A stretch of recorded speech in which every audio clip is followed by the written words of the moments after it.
What's up, guys? That didn't work out too well. I hit the button and wrecked my whole intro coming in, my whole 30 seconds.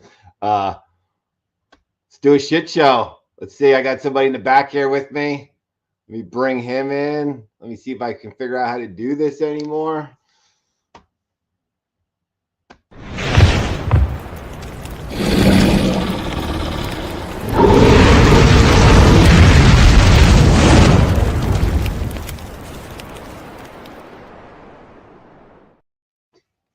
Oh, there we go. I came riding the dragon's ass right You sure in. did. See, it's like riding a bike. You can forget for a little bit, but it comes back to you. I'm hoping that's the case. I haven't ridden one in like 10 years. So, yeah. But I used to ride all the time. When was the last time you went live? Like on your channel? A couple weeks ago, I did like just an hour in between shows. Somebody had ended a show and I was still out. I had just lit a cigar and I was outside. I was like, this is bullshit. So I went live for like an hour and then I quit it. So not long. Yeah, I just don't. What, the few times a year I do it, and then it seems like every time I come in here, it's changed. It's really changed since last time. It's completely different than it was. Well, even this time I was trying to get a stream started, and they were trying to make me pay for premium. Yeah. I kept like hitting back and shit, and then finally it just worked. I'm like, yeah, they kept trying to make you like, oh, click here for free. So I clicked that, and then they're like, give us your credit card. I'm like, no, I'm not doing that. Let's try. You have me confused with someone else, sir. Yeah. No, I don't go back till Sunday. Oh, really? Yeah. So that's good. I think I have off. I have off for Easter and the Monday after. But you have any time off? I get Good Friday. Do you? Yeah. I'm off on that day. I have 4 days. I'll be off Thursday, Friday, Saturday. No, I'll be a Friday, Saturday, Sunday, Monday. Yeah. I got family coming in. I got my sisters coming into town to visit, mostly to visit my parents, but she's staying with me. So, and she's coming in Wednesday of next week. So I took off Thursday, Friday, and Monday morning to make sure they get off fine too. But what is up, Mr. White Gloves? How you doing, buddy? What's going on? If you want the link or anything, let us know. I can put it in the chat for you guys if anybody wants it. By invitation only. I haven't thrown it in there lately. I'll throw it in there. But I don't pay for premium, so I only can have like 6 people in here. So right, yeah, that's true. I got big plans this weekend. What are you doing? Tomorrow. Well, it's my birthday on Monday, so it's this coming Monday. But we're gonna celebrate it tomorrow, right? For the most part. So we're gonna go first. My wife and my son. We're gonna go to a bourbon distillery in the morning. Okay. And do a bourbon tour, and then a distillery tour. Then we're going to go to then we're going to check in at a hotel in a couple of towns away. And then we're going to do go to a restaurant bar that I like real well and, drink beer basically. And then we're going to go from there to a cigar bar that's just across the street. It's like the hotel, the restaurant, and the cigar bar make like a triangle. So we just park at the hotel and then walk the rest of the way or stumble. And then we'll go to the cigar bar. I think I'm going to have a cigar tomorrow. I tried to last weekend, but I went outside and it was like super, super windy. So then I was like, but I want to smoke a cigar. I haven't smoked one for a long time. How long's a long time? I haven't smoked any since the summer. Oh, wow. On my pool deck, yeah. So I haven't probably smoked any since August, September. Yeah. You just got a bunch more. I know. I have a whole canister up there full of them. Take you all year to get through those. I got some good ones too. Awesome. Oh, and in the summer, if I'm outside, I'll smoke 1, sometimes 2 a day. I've never had 2 in one day. Didn't you? No, I usually smoke about 5 a week. So I'll smoke one a day, and then I'll skip a day here or there through the week. Depends how strong though it is. If it's a lighter one, I can smoke too. If one of them's lighter, yeah. Some of mine are pretty high test. Some of those. Do you ever have any of those? Like I think it's called the 454s. Who makes them? I think it's how do you pronounce this? The CAO. Yeah, CAO. Yeah. Yeah, I don't. How is that called? Like CAO or do they? No, I believe it's just CAO. Okay, yeah. They have different ones. It's like they have one for a 454. It's like motors, different motors. Okay. And the wrapper looks like the grill of a car. Like the flatheads? Yeah, that's what they are. They're flatheads. Yeah. Yeah. Some of those are pretty good though. I've never had any of the CAOs. I've looked at them. I haven't, crossed the line on them. They're on my list of ones to try, but I haven't tried any yet. I had a shitload of them because the one cigar shop in town, I don't know if no one was buying them. They were like getting rid of them, and I got them for like penny, like cheap, a couple. They're not cheap though. Normally, no. I got them for like $2 a piece or something. I pretty much bought them all. I think they're one of Davidoff's core brands, aren't they? Yeah, I like them. They're good. I've only ever had the one with the silver label. I guess they make one with a red label. I only ever had the black and silver label. I don't know. Oh, no, they don't own CAO. They've just partnered on a few. Oh, did they? Mm-hmm. I'll show you guys something. I got something kind of cool. I opened it last week and did a video, but, not many people watch my channel, so. I got a nice Castle Grayskull beer stein. Look at that. Oh, that's good. Plus, you get impatient. Like, you put up a thumbnail. First, you put up the video. Then you put a thumbnail on Instagram saying, go watch my video. And then, like, 20 minutes later, you just show the item on Instagram. You're like, fuck it. Here, look at it. Yeah, Here it is. I know. I usually wait like a day. You don't make it a whole day, dude. It's like you upload the video has like, and then like at 4 a.m, you're at fuck it, let's go. The video has like 20 views, so I'm like, fuck it, no one's gonna watch this shit anyway, so I might as well just post it. Yeah. That's great. The only time I get views is if it hits like the algorithm. Yeah. I never get them in the chat. Yeah, well, I don't get fucking views from the community. When I get views from the community, it's like 25. Yeah. Then if I hit the algorithm, I get like 500. You know what I mean? It's weird. Yeah. Well, anytime you're doing those, statue reviews and stuff, those are like sleeper content because all of a sudden I'll have a big hit on my statue reviews, and they're just like they steadily creep. Yeah. So. Well, that's that Chucky that I got. That just hit 5,000. I mean, it's been for a while. I've had it for a while, but still, I mean, it hit 5,000 views. That was the one you did like from the garage, right? No, I did it down here. Didn't you do like a little intro or something where you were coming into the garage and you find the Chucky or something like that? Am I confusing that with something else? Oh, no, that was like a little, that was a Pennywise statue or something. Oh, Pennywise. Okay. Yeah, I got rid of that video. I took that video down. Oh, hey, that was great. Yeah, I took that shit down. That was like your cinematic debut. No, I was trying something different. I was like, that was fucking stupid. I know, it's great. I love that video. I still have it, but it's just on private. Yeah, no, that shit's gone. That's good stuff. What's up, Agu? Agu. Pub crawl? Yeah, he's going to be smoking cigars, crawling all over the streets. Yeah. It's funny. So I've been to this cigar bar like, I want to say maybe 5 or 6 times now. Surely it's not that many, but maybe it is. Ever since I discovered it, right? So, and it's kind of on the way to and from my office in the city. So when I have to go, then I'll stop, right? On the way back usually. Right. And but like none of the regulars have embraced me.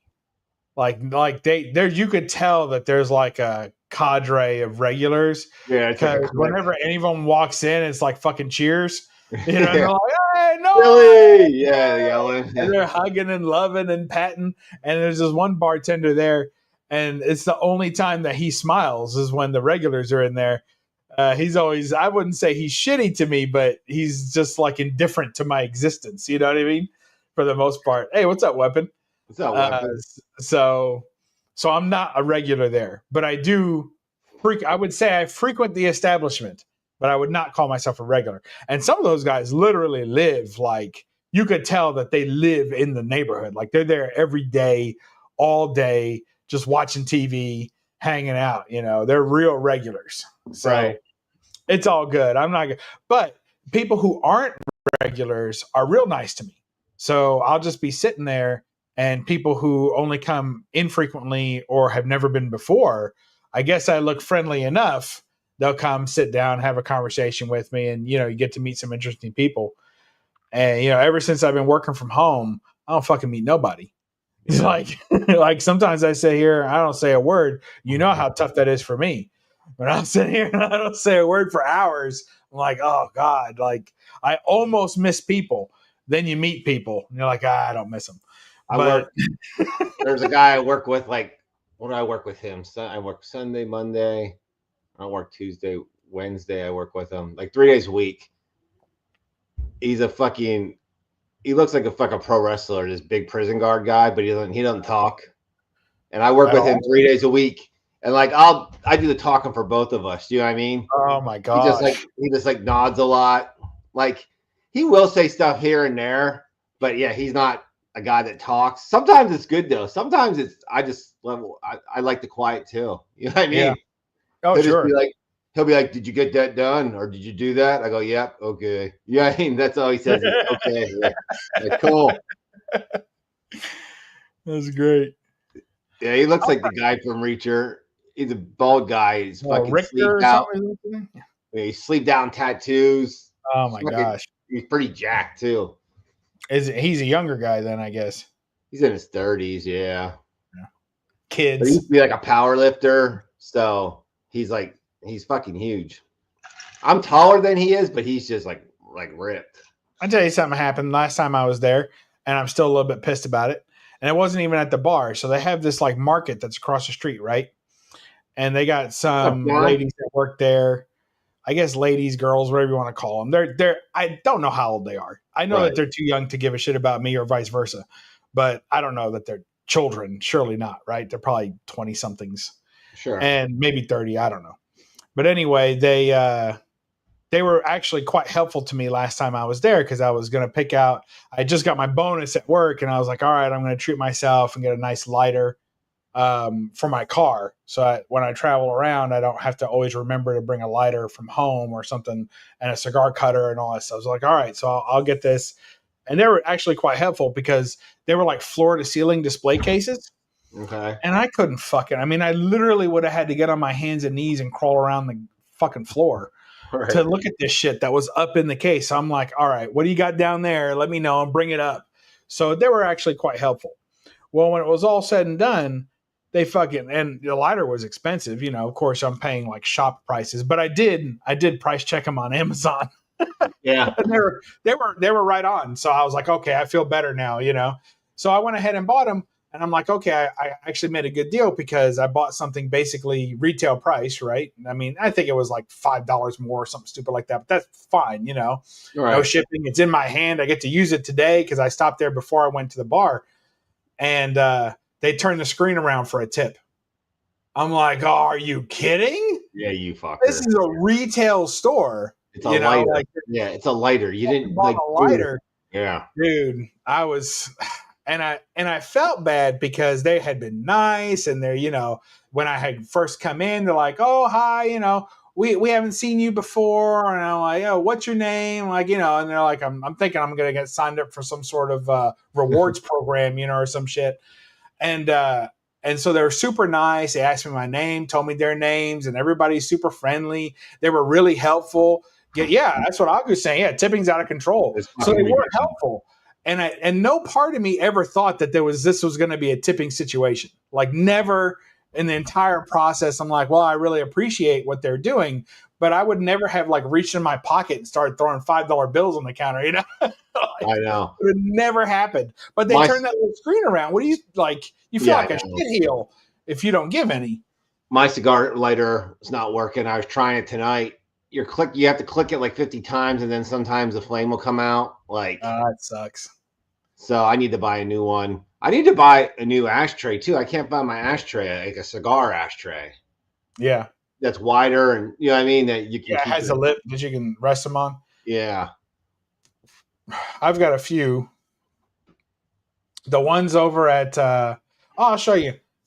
Stay right there. All right, I will. I'm not going anywhere, Bubs. Well, you can still hear me because I got my wireless mic on. I think. Can you hear me now? What the hell? Can you hear me now? Yeah, I can hear you. I got you. All right. Weapons talking all dirty. I don't know what he's talking about. Oh, how was my hog tie on your what? I don't know what he's talking about. What? Yeah. Picking up this. All right. So like this is my main lighter that I use at home. What's up, Southern? Hold on, buddy. Let me get you bigger. Oh, that's all right. There you go. All right. So this is my main lighter. All right. Yeah. It's a Zippo. But it has the jet flame. You know. Oh, I didn't know Zippos. I didn't know they made Zippos like that. Yeah, if you go to like the Zippo website or even on Amazon now, they sell the inserts. So they sell like the butane inserts. Oh, that's kind of sweet. That's why I kind of stayed away from Zippos because I like the butane ones. Yeah, well, you're not supposed to use lighter fluid on a cigar because it stains the tobacco and it'll taste funny and it's not good for you. Like there's a lot of bad shit in lighter fluid, but butane's clean. Yeah. So, and that just goes in there and it fits right in perfect. So, isn't that neat? My wife got me this one, so it's my favorite. Yeah, that's cool. And I hate to take it out of the house. So this I keep. What's up, Jag? So this I keep at home. I'm even like I don't even want to carry this over concrete because I'm worried. Not that it couldn't be replaced, but it's got sentimental value, right? So and then this one. Ooh, 007. Yeah, with a nice etching on it. Isn't that cool? Yeah. How it catches the light. It's right up your alley, buddy. Oh yeah. And then this one is a dual flame. Oh. See that? Shit. Also an official Zippo insert, dual flame. So that's pretty cool. And then this one is like a bootleg lighter. Like this is like a bootleg ST DuPont, which is like a really expensive lighter, right? Right. So I don't know if you can hear it, but it makes like a ping. Like, can you hear that? Yeah. It's kind of a cheap ping. It's not the real. Like the real ping rings like me. You know, this one just clunk. Yeah, what they cost like $200 for a good one. Like a real ST DuPont. Yeah.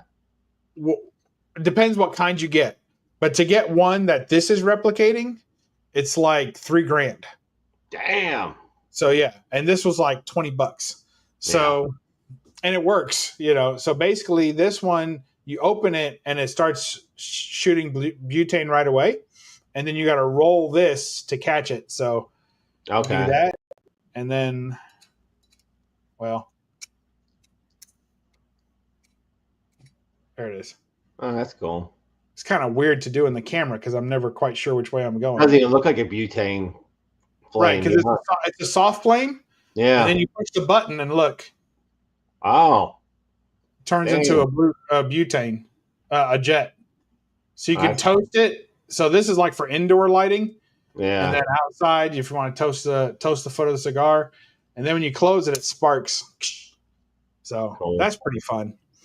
So those are my three main lighters. Then I have my car lighter, which I just bought, which is nice and thin. It's big in terms of it being wide. It's like the width of a cigarette pack, but it's flat. So it's good for the car. You know, I have a couple Zippos around here. I should try to find them now if I know I can just buy a new insert for them. Yeah, and they're super cheap. Like you can get them on Amazon for like $13. Oh, damn. For the inserts. Yeah. So not the lighter case. You got to pay whatever you pay, Yeah. and it'll come with a regular Zippo insert. Like I don't think you just buy the case, right? So I've got a box of the, the Zippo inserts that I'm not using that it came with. But yeah, Yeah, I have like 2 brand new Zippos in boxes. I don't know what I won them from or got them from, but they're in the they're just plain, but they're in the box, brand new, never opened. oh nice. Yeah, I have a Steelers one somewhere too.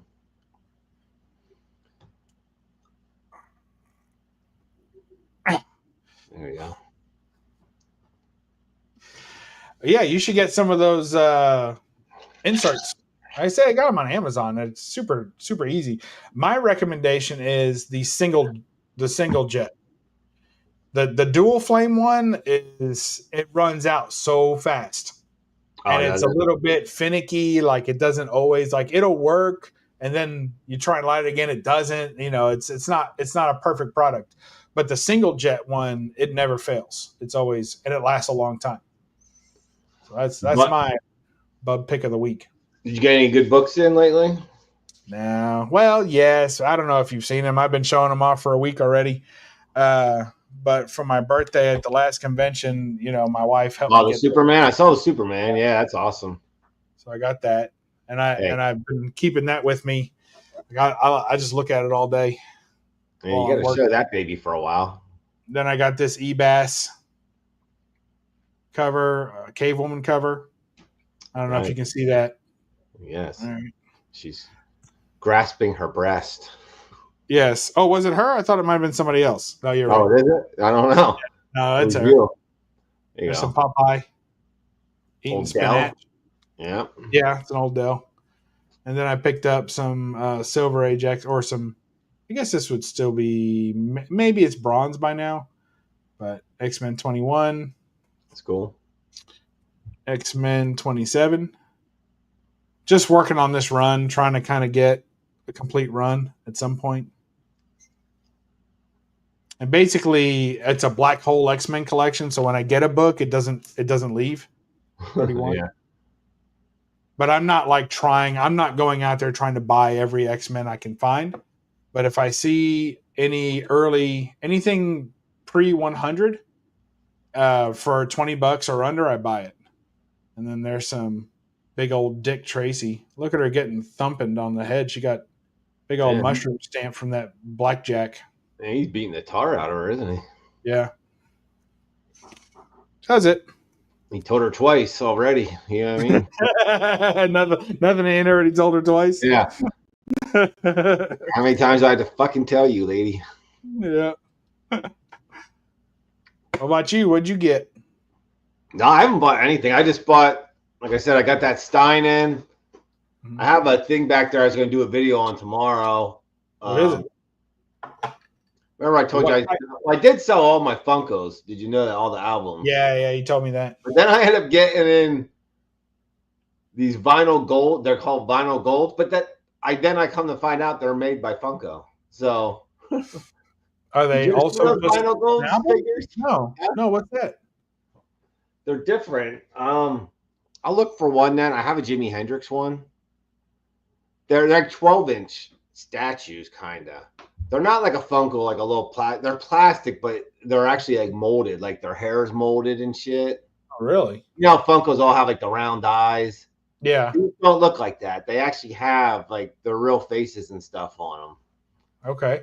I think they were more expensive than Funkos. I don't think Funko's even going to make them anymore because I don't think they sold too well for them just because of their price point was higher on them. They seem to quit stuff real fast. Yeah. So, like, they come out with these new ideas. They must have people working around the clock just finding things to do. And then if it doesn't work, it's like they axe it. So, like, I had got this. This is a Funko. This is a can I show you this? No. Look at that. Deadpool Wolverine Funko. Yeah. And it is earbuds. Oh, damn. I've never seen earbuds, though. Funko earbuds before. Yeah. Funko earbuds. And they had a whole line of them. It had like Garfield and Spider-Man, I think, and a couple of other Marvel characters. I think they did most of the Guardians of the Galaxy. Like there was a Groot one and a Rocket one, and they kind of looked like Pez dispensers. This one was for the Deadpool Wolverine movie, but I thought it was pretty cool. And the buds, they work. Yeah. They're not great. I'm gonna go look real quick for that vinyl gold. I think I know right where it is. So let me just take a call. I'll be right back. All right, you do that. I'll stay big. All right.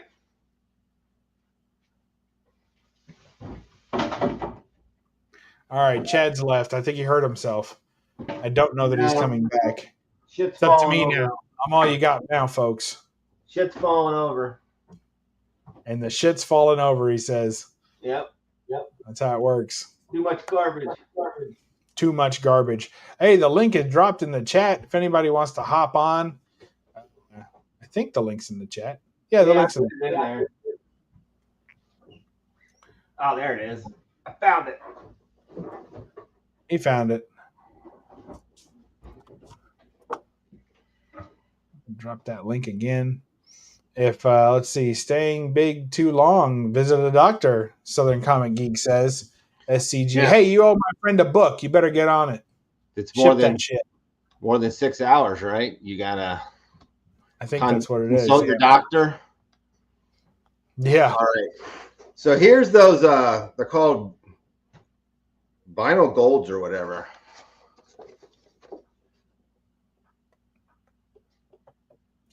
You spent money on this, or was this given to you? I got it cheap.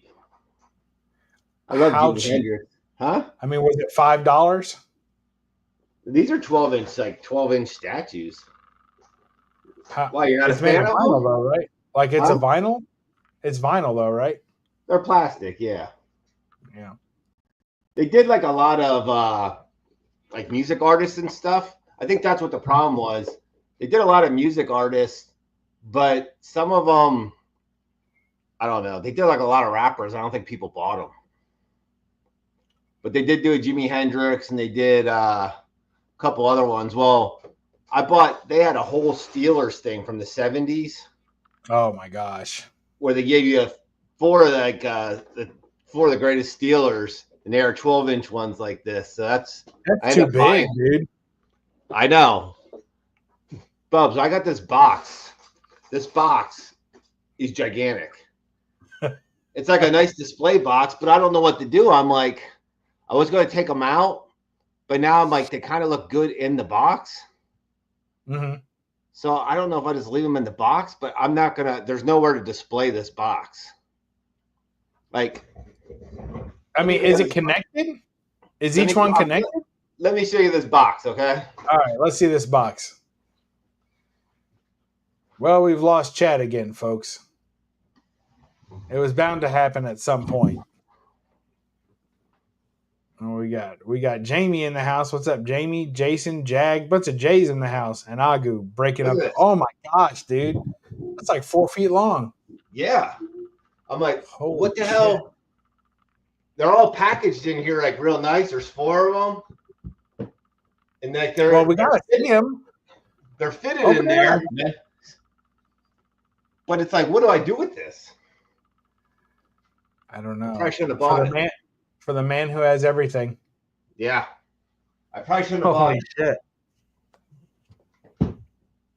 You know what's messed up too is that's going to take up more room than all the pops you already sold. I know. I know. You know what I'm going to do with it? I'm going to do a video and just show it and end up putting it in the back room because I have nowhere to put that. Yeah. Because I don't want to take them out of the boxes now because it looks, the way they have them packaged in there is super nice. Yeah. So I'm like, I don't want to wreck it. But about that NBA Jam, you can just set it on top of it. I don't think you've turned it on in 2 years. My kids were playing it the other day. Oh, really? Yeah. Oh, that's cool. That Steelers thing, though, was Funko had them on their website. They wanted $165 for those. What a bargain. Yeah, I think I paid $40 for it. For the whole set? They had them on clearance. Yeah. They did some clearance sale on Funko, and that was one of the things they had, like, on clearance. So it was one of those weak moments I had, and I ended up buying it. Then when it came in the mail, I'm like, what the fuck? Drunk I wasn't even drunk. I don't even hardly drink anymore. But I'm like, what the hell am I going to do with this thing? Like, I didn't think it was going to be that big. I didn't think the box was that big. Had you already had the Jimi Hendrix at that point? Yeah, I've had that Jimi Hendrix for like years. Wow. But it's the same size? I think I was at GameStop one day, and they had that on clearance for like $5. That's a win. Yeah, so I bought it. Because I like Jimi Hendrix. Yeah. Are you a fan of Jimi Hendrix? Yeah. I like Jimi Hendrix. Let's see. I think I've got a greatest hits or something. When you have Along the Watch, you probably have All Along the Watchtower. It's on there. Yeah. Agu sent me some Hendrix. Now I have to remember if I alphabetized by Jimmy or Hendrix. I would guess Hendrix. A, B, C, D, E, F, G, H. Hold on. Oh. Yep, there it is. I know. Should, Jamie. You found it? Which one you have? The Experience? Yeah. Yeah. Yeah, that's all the best. Just like a black cover with all those fingerprints on it. Look at that nice, pretty purple vinyl. Yeah, that is nice. Pretty. I mean, I didn't like all his songs, but I got a handful that I like. Hey Joe, Purple Haze, All Along the Watchtower. That's on here. Trying to think what else. Voodoo Child. Is that on there? Red House. I always liked Red House. That was one of my favorites. I don't know. What do you think his biggest hit was? Purple Haze? Purple Haze. Yeah, it's got to be Purple Haze. That's not even my favorite song. Mary was pretty. Wind Cry Mary was pretty popular. Yeah. Purple Haze was probably his biggest hit, but I don't know. I like Hey Joe and All Along the Watchtower better. Yeah. Yeah, I do too. But it's just classic. Yeah. Does that have the Star Spangled Banner on it too? No, it doesn't. Yeah. Fucking guy could play guitar, I'll tell you that. Yep. Just couldn't stop doing drugs. Yeah, what did he overdose on? Heroin? Probably everything he was taking. He's just one of those musicians that thought he played better the more trashed he was, but then when you listen at it, you're like, no. Yeah. You did not play better trashed, believe it or not.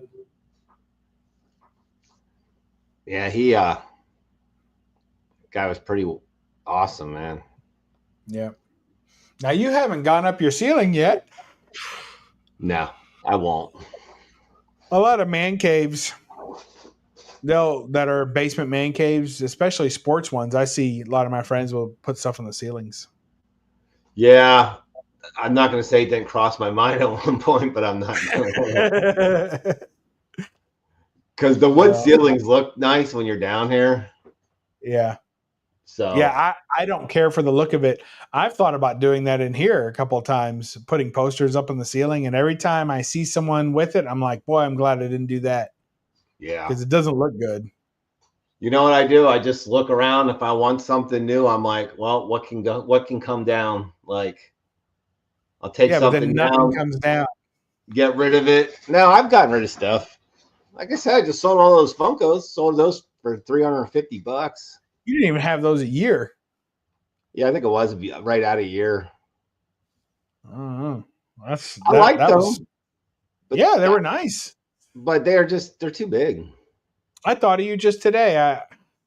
I think what store I was in. I think it was only in Walmart. I think it was in Walmart on clearance, and they had the U2 one, the whole lineup of U2. Yeah. And I was like, I wonder if Chad had that one and got rid of it. No, I had Metallica, Guns N' Roses, AC/DC, Kiss. You had the Kiss one, right? Yeah. Yeah, I had Kiss. I had Bon Jovi. No, they didn't have one. I had Def Leppard. Hysteria. Yeah. Bon Jovi's coming out with a vinyl release of Slippery When Wet. I had that original album. My brother, I mean, it's huge. I don't know. My brother worked in Harrisburg, Pennsylvania at Wall to Wall Music. It was. You remember those stores, Wall to Wall? They were called. I remember Sam Goody's. It was like a Sam Goody's type store. It was just like any type of set, vinyl you could get. Yeah. And he got that for me for Christmas. I had Bon Jovi, Slippery When Wet. So they coming out with this new vinyl release. It's $100. No shit, it's $100 album retail, and it's 2 clear vinyls. Okay. With water in between them, chambered in between them. So when you pick it up, it moves the water inside the record. Wow. Mm-hmm. You buying it? Fuck no. Crazy ass motherfucker. $100 for something that I happen to believe at some point will fail. Like at some point, this thing's going to be sitting on your record shelf. Leak. Yeah. It's going to be fucking leaking all over your other records. Like, how is that not going to happen? Like, maybe not today, maybe not tomorrow, but in 20 fucking years, you got a mess on your hands, And it's probably going to play like shit. So, Splash Page, I've never saw them. My one buddy has seen them like 20 times. Like him and his wife love them and have seen them like 20 times. I've never seen Bon Jovi or Crocus. I don't even know who Crocus is. Sounds like a frog. There was only like 2 songs I ever knew of theirs. I forget what the hell they even were, but yeah. Are you a Bon Jovi fan? I don't know if fan would be the word. I mean, to me, it's like a chick band, if you will, right? I used to like them too, though. Yeah. I mean, I like them okay, but it's not like, to me, if you're a hardcore Bon Jovi fan, you're probably not a dude. But I think that they were a band for women mostly, but a lot of their songs are good. But I wouldn't go pay to see them. Like, did you think Motley Crue was a chick band? Yeah. I mean, in my house, growing up with my dad, if a guy had long hair and makeup on MTV, he was rough, man. He was like. But I love Motley Crue. I do. I went to see him. So I saw Motley Crue and Alice Cooper did a split show, and Alice Cooper came out first, and that was like the most surprising show I've ever been to. Like I don't know what I expected, but I didn't expect it to be that good. And he had like puppets and guys on stilts, and it was like some sort of macabre circus. It was really, really good. And he did all his hits, and they were just awesome. And he sang great. And then Motley Crue came out, and they were fucking drunk and shitty, and they sounded like crap. And fucking, what's his name? Tommy Lee couldn't remember how to play the piano.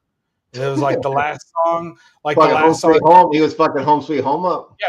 The last song was Home Sweet Home, right? That was their final song. Yeah. After the, whatever the fake, they're going, oh, look, they're back. Hey, we cheered. The encore. That's what I'm going for. So that was the encore song. And the fucking piano was moving out over the fucking crowd and everything. So, I mean, all that was cool. Yeah. But he started playing. He was so shit-faced drunk. And these were adults. Like, this isn't back in their heyday. This was just, 15 years ago. Right. And he was so fucking drunk that he started playing the piano. Ding, ding, ding, ding, ding, bum, bum, bum, and he fucked it up. And he was like, oh, no. And they stopped. And then they tried it again. And he blank, blank, and he fucked it up again. And then he was like, come on, let's do it again. They're like, all right, try it again. Third time he tries it, he still fucks it up, and he tries to get them to stop and try again, and they just kept playing. They just kept going. So they're like, just fuck it. We're just going to finish this song. It was so trashed. Yeah, well, I saw a video of Vince Neil. I don't know if you've seen any of that shit on Instagram. He is so bad. you hear him, he's like sounds like he's just making shit up as he's singing. They're like, what are you even singing? That's not even doesn't even sound like the lyrics, buddy. Yeah, it's pretty bad. And he wasn't that bad. Actually, he was probably better. Well, he was definitely better than Tommy. He was just trash the whole time. But and then like in the middle of the show, in the middle of their part of the show, they stopped and had like a devil chant, like a devil worship chant. And that really brought me out of the show. I'm like, okay, I didn't know that this is what I was here for. I mean, really, like they turned the lights down low, they put up pentagrams, and they were chanting and pledging allegiance to the devil. I'm like, really? You don't remember the song "Shout at the Devil"? Shout, yeah, shout at the devil. Yeah, but not like for him. Like, you know, like no, they're old shit. They used to have pentagrams all over their albums. Really? Yeah, I didn't know that. I wasn't into them when I was younger, and so it was really weird. And I was like, that's not necessary to enjoy music. So I didn't care for that. So I would never see him again. But it is what it is. They suck anyway. I'm trying to think of the best. I didn't see a lot of bands live. I saw Bush at Hershey Park Stadium. They sounded like they sounded exactly like their album did, like their CD. Yeah. Like they were such. I love it when bands sound live like they do. Sometimes you go, it's very disappointing when you see a band and you're like, they don't sound anything like they do on their albums. Yeah, I think it depends what kind of band they are. Like I've seen Dave Matthews Band, and they're kind of a jam band. Mm-hmm. So they don't sound like their album at all. Like they start playing a song, you don't even fucking recognize it for 3 minutes. Like you don't even know what song this is. They're just jamming and they're playing music, and you're either into it or you're not. And then after like 3 minutes, it starts picking up the chords and the beat of a song that you recognize. You're like, wait a minute, is this that song? And then they start getting into the meat of it.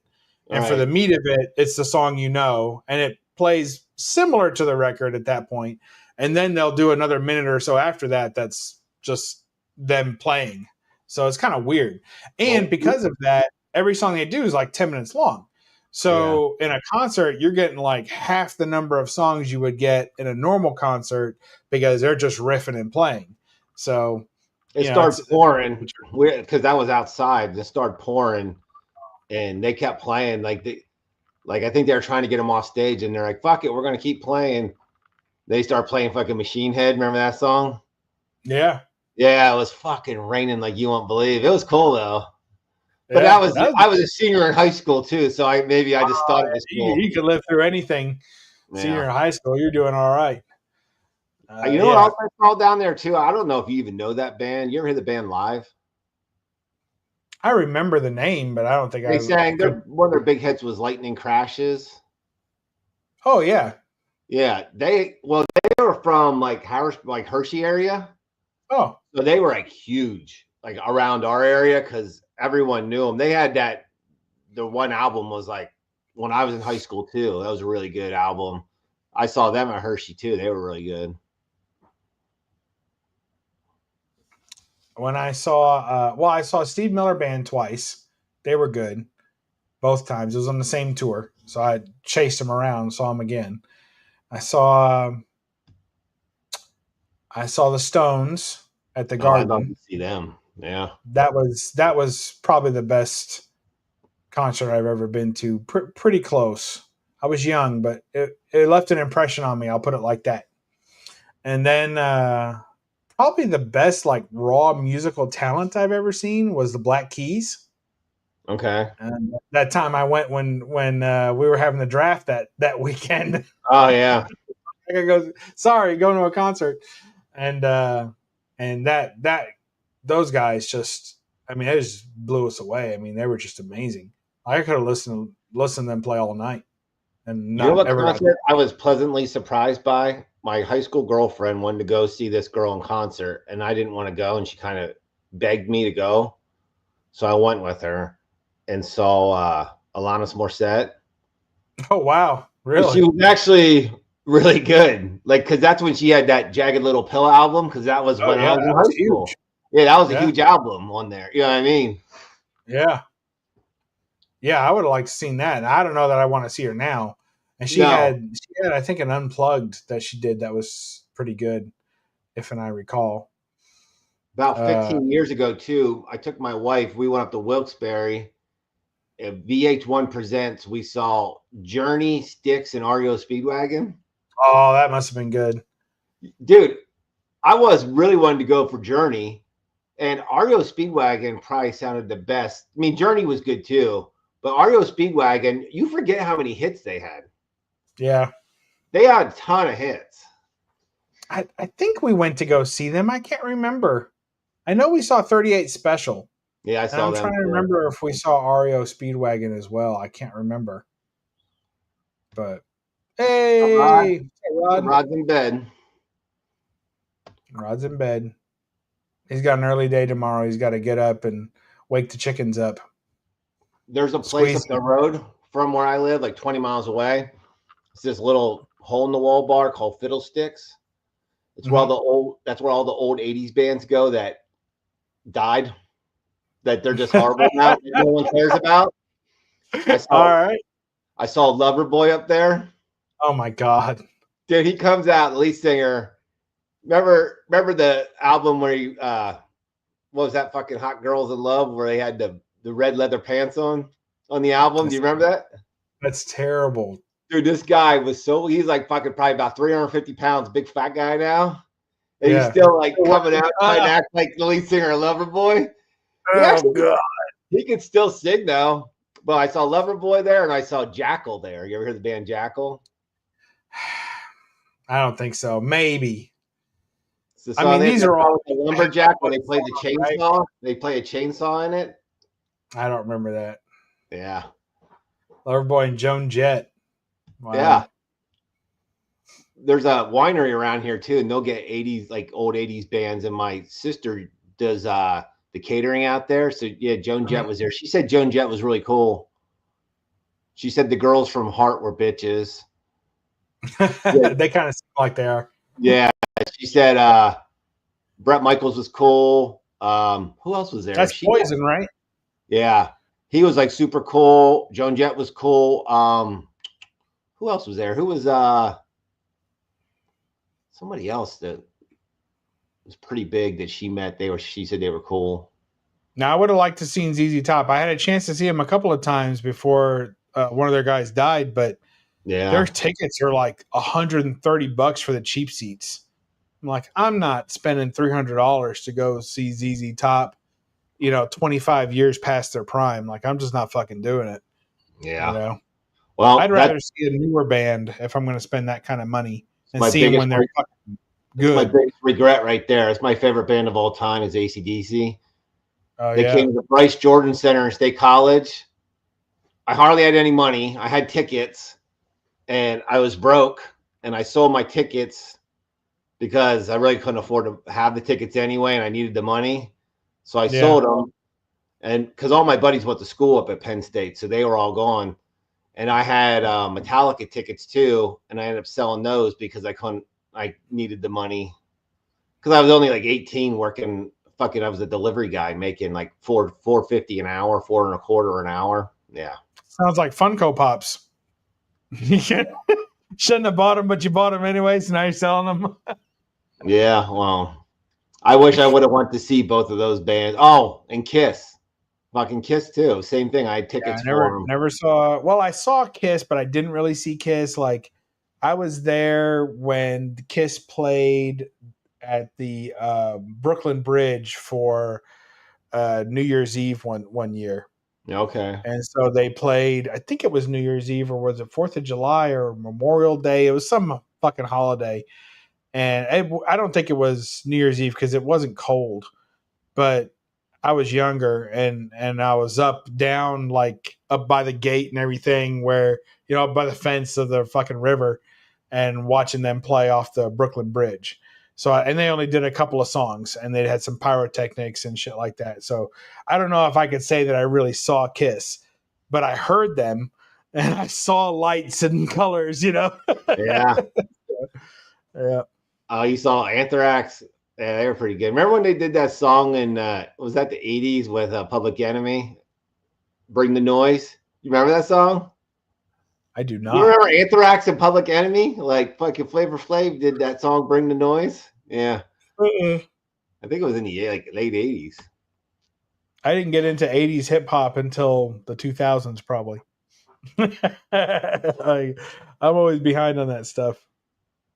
What was I going to say? Wait, is he saying he saw the band? Yes, or yes, he remembers the song. I think he remembers the song "Bring the Noise." That's a pretty good band. Yes, they did all right. Yeah, I've seen a few.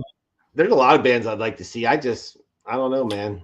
I think I've seen Billy Joel like 3 or 4 times. You ever see Bruce Springsteen? I've never seen Bruce Springsteen, but I also don't care to. So I'm all right. You're not a fan? No.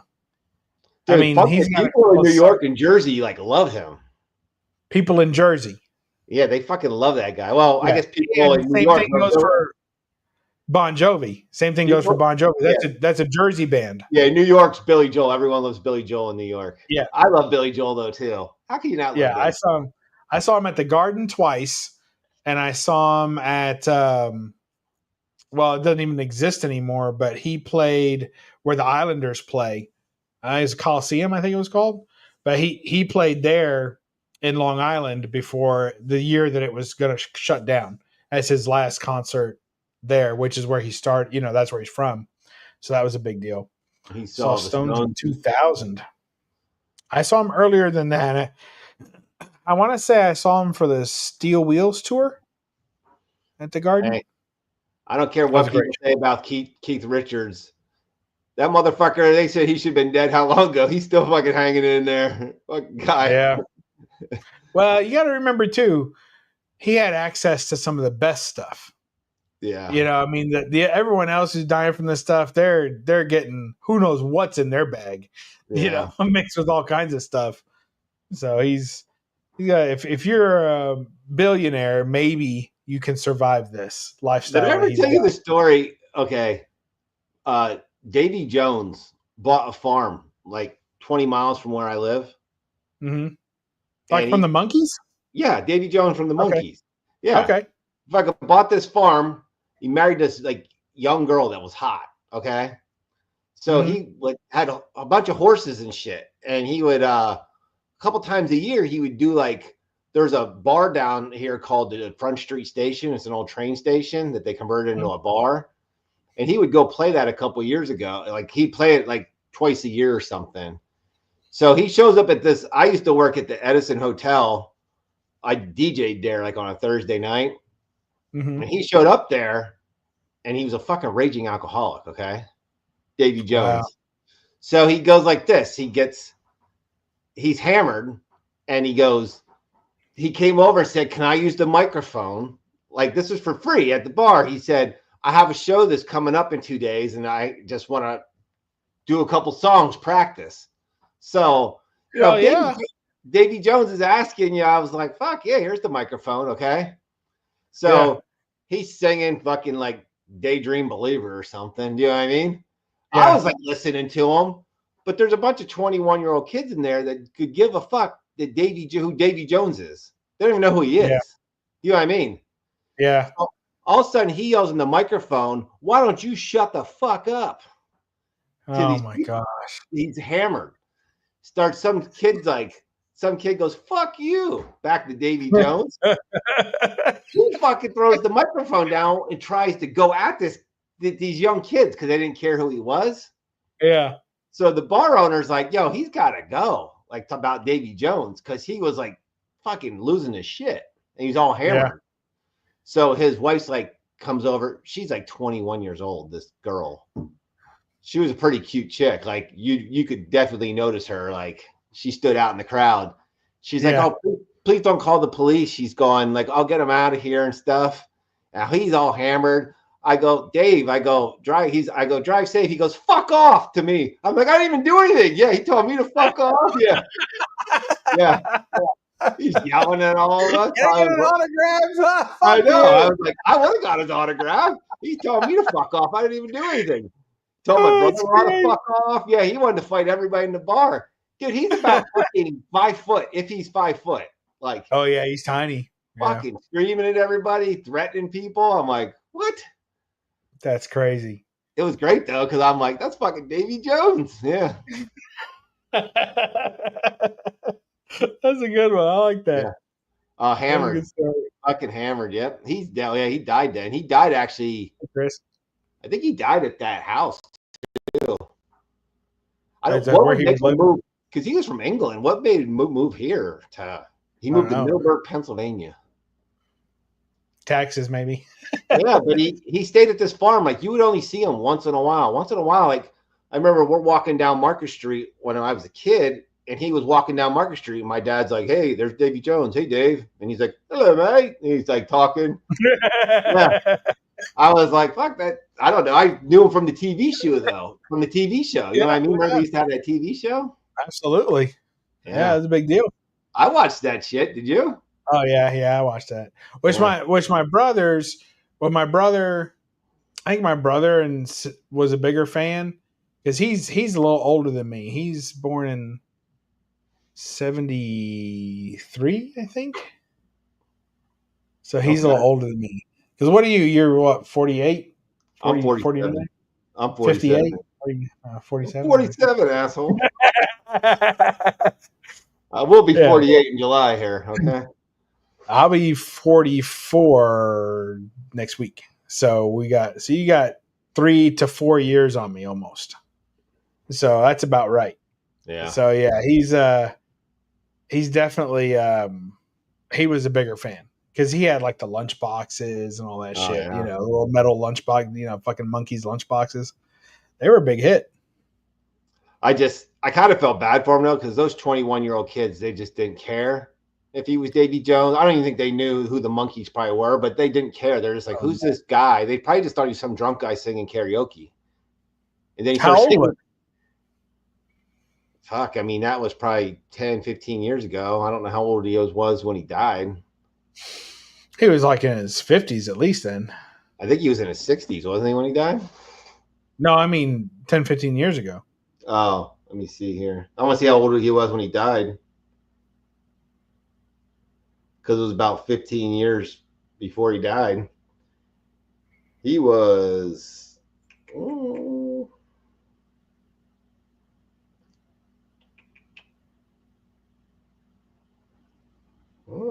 he was 66. So he's probably only like 51 or something.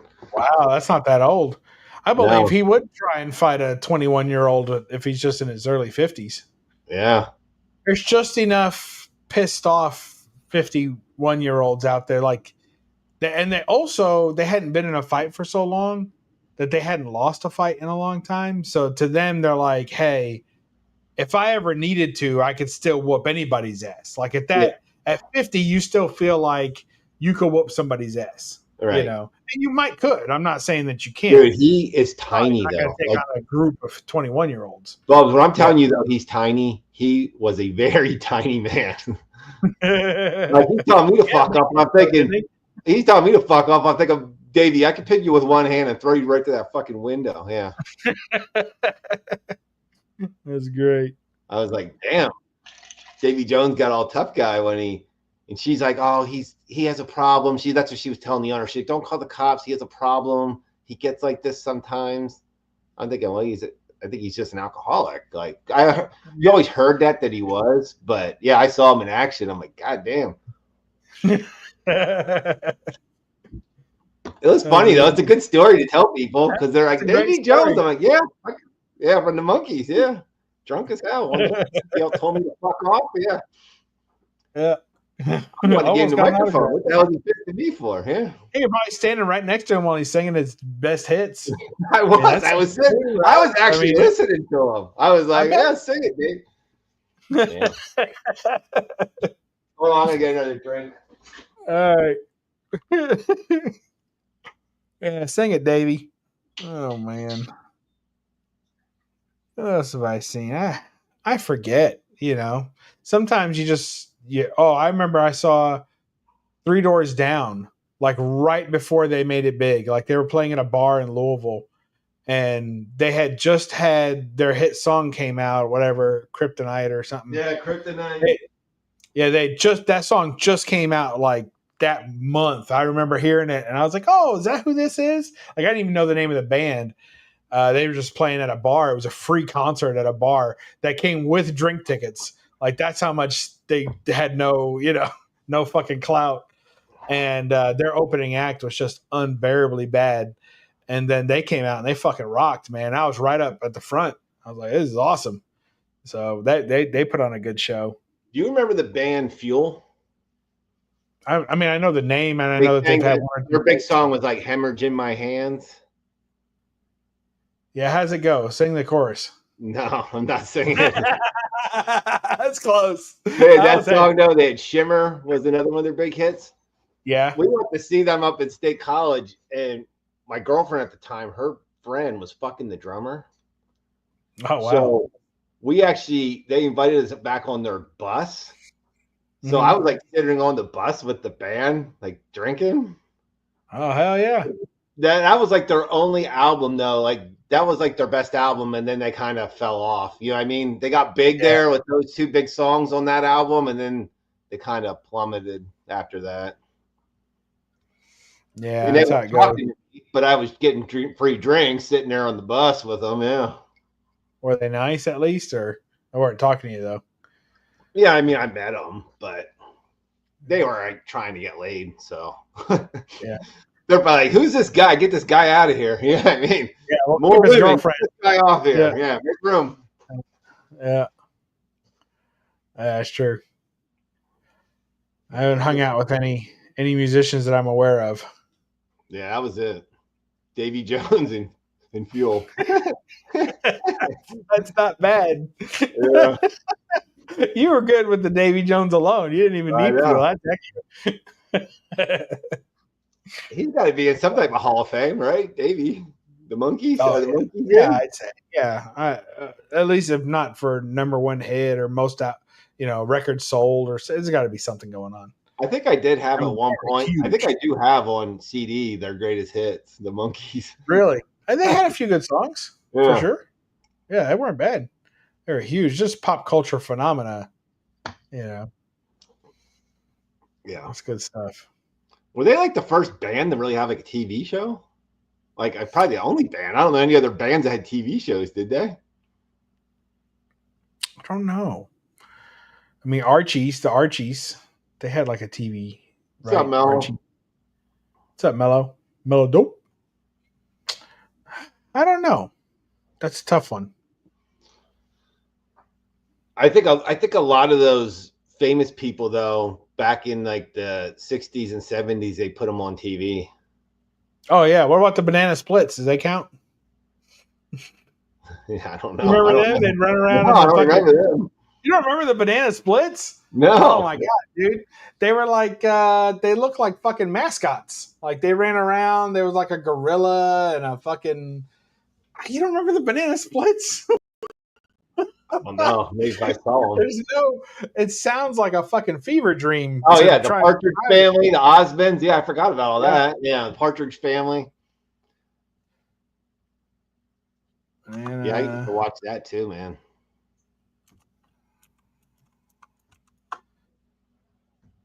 I can't believe you don't remember these guys. Who's I don't know. Splash. Who's Sidney Croft? I don't know that name. Who's Sidney Croft, Bubs? Do you know who Sidney Croft is? No, I don't know who the hell that is. Sidney Croft. Yeah. Is she kin to Laura Croft? Was she on the Osmonds, or I mean on the Partridge Family? Who was the chick that they always said was like the hot girl in the Partridge Family? Fuck if I know. Oh, is that the Banana Splits? That must be Sidney Croft. Was she in the Banana Splits? Okay. Okay. Yeah, you knew the Banana Splits. You just didn't know. Here. Hold on. Here's the Banana Splits. That's the Banana Splits. You don't remember them? No, I do not remember them. And they actually had real songs. Yeah, they were a band. They looked like fucking mascots, and they run around and they never took their mask off ever. No, they were this was the character. Yeah, it was the fucking Banana Splits. No, It was I don't weird as know shit, dude. And the fucking camera was all over the place, and they would just fall around and hit each other with instruments. It was fucking crazy. It's good stuff, man. I'm that. Yeah, telling I you. don't. That's how you look it up someday. Yeah, the guy Yeah, also watch did H. Puffin yeah, stuff. HR Puffin stuff. Yep. Yeah, I don't remember that either. That's crazy shit, man. I don't know. Being in Pennsylvania, I'm sure we used to see some stuff on TV that some of these other people didn't. Like, I'm sure a lot of people don't know who Crazy Eddie is. Oh, I do. Yeah, I know you do because he was all over the TV, dude. If you lived in Pennsylvania and New York, Mm-hmm. his fucking And then prices all over the tri-state area. his Yeah. prices were insane. Yeah. He'd smash shit. Insane. Yeah. Yeah. I'm insane. He'd smash shit. And he ended up going up the river for embezzlement, didn't he? Yeah. He was fucking stealing. Did you ever go to a Crazy Eddie's warehouse?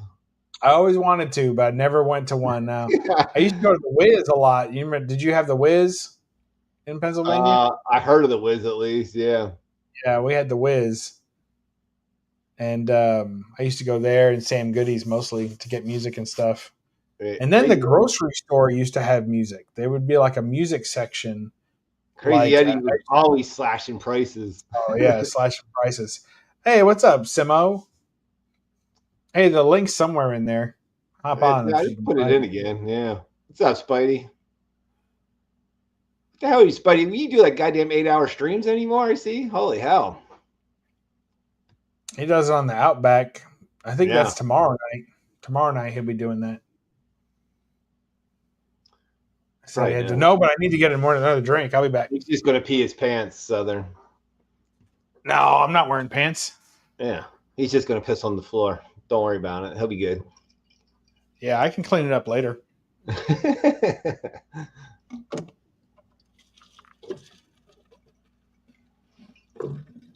So where you guys up tonight? Anything, chat?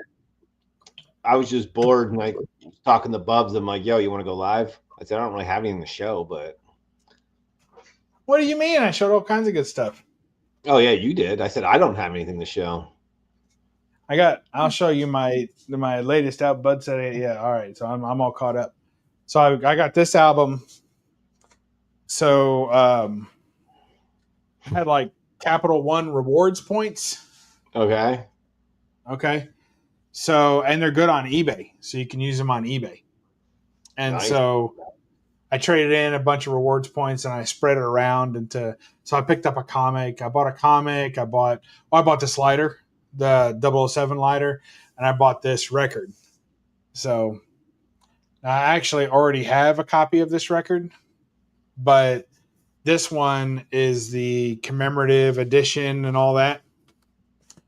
And I would love to have a complete set of all these commemorative ones because they look badass. I just love that Epic, clear. The old Epic vinyl. Records. Yeah, you know, I guess we know Bubs has one in his wallet. Yeah, that's what I got. And I just love this one. And this is El Dorado by ELO, one of my all-time favorite bands. Oh, I have. Who am I going to see? ELO, which was it ranks up there, probably top 3 concerts. I saw them this year, and they were just perfect. It was great. I love ELO. I have their greatest hits on. Yeah, it was their last tour or whatever, right? Farewell tour. So yeah, so good. And this album, this is probably my second favorite album of theirs. So it worked out really good to get this one. I would like to get more of them, but it was really good. What's your favorite song from them? That's very difficult, but I would say it's probably Ticket to the Moon from Time, which I got the single, so I'll show you this too since you asked. Mad Spidey just said, what's ELO? It's Electric Light Orchestra. They were a band. He's young. He wouldn't remember. Yeah. But I just picked this up also on eBay with my Capital One rewards. but that's a 12-inch Boston? single Is that fucking Boston? picture disc. No, it's ELO. Oh, because remember And it Boston used to do that on all their albums. They had like spaceships and stuff. Yeah, absolutely. And it's got Ticket to the Moon and Here Is the News. So this is that's from cool. Time, which is as old as I am now because it was from 1981. So there you go. So this is as old as me. We came out the same year out of different places, but we did That's both not come the out. original one though, right? Is that like a remake? No, this is the original from 1981. Oh shit! And that's what it looked like. Yeah. Wow.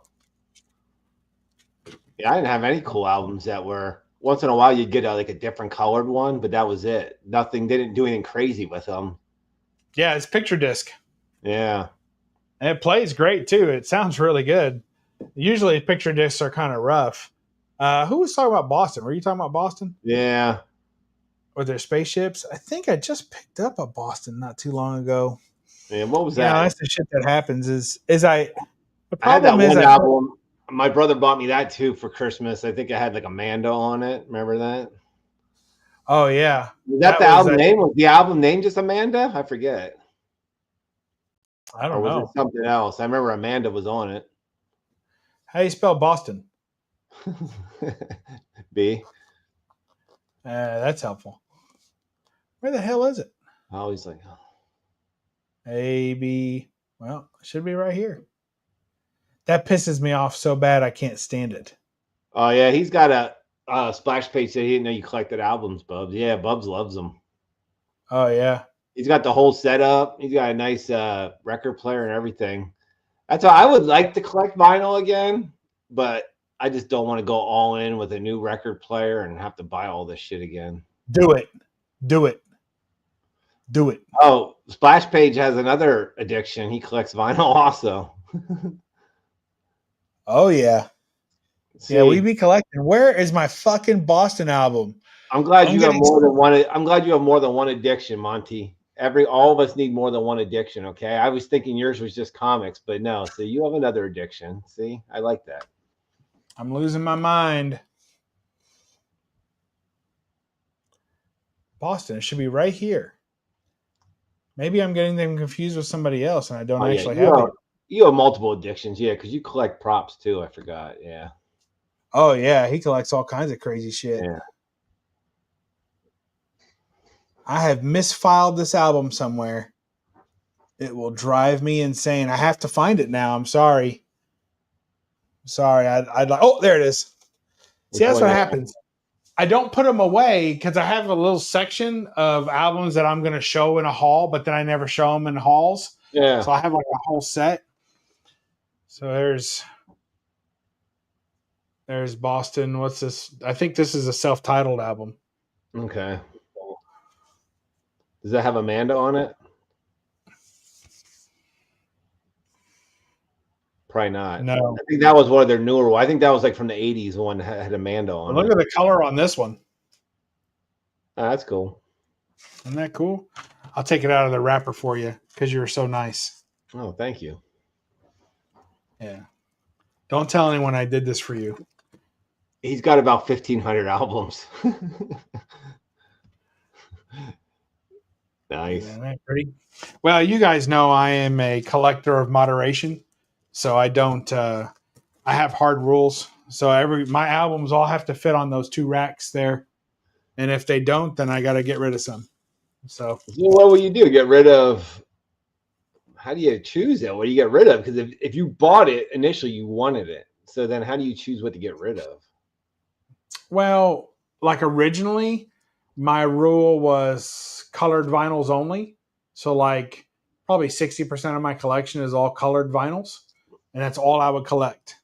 But then I was like, well, I really need to go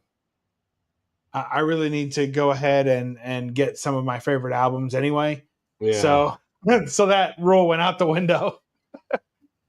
But I still try to only collect like commemorative editions and stuff like that. I feel so violated there. I feel so violated, Southern. Oh, you're welcome. He just whipped it out. He didn't even care. I said, no, please stop. And he just laughed and did it anyway. I couldn't hear you. That's what a lot of Get rape through the cases say wall. too. I didn't. Yeah, No, she didn't didn't say know what. stop. Yeah. I couldn't hear her. Buzz What's he being said nice here? He there. has all his albums in Mylar sleeves. You know, I had Mylar sleeves for them, but and this is getting fucked up, but the shelves that I have them in right there, Yeah. they if you put it in the Mylar sleeves, it doesn't fit because they Oh, stick out, on the ends like a yeah. bag does, and they just crunched on the way in and out, and it drove me crazy.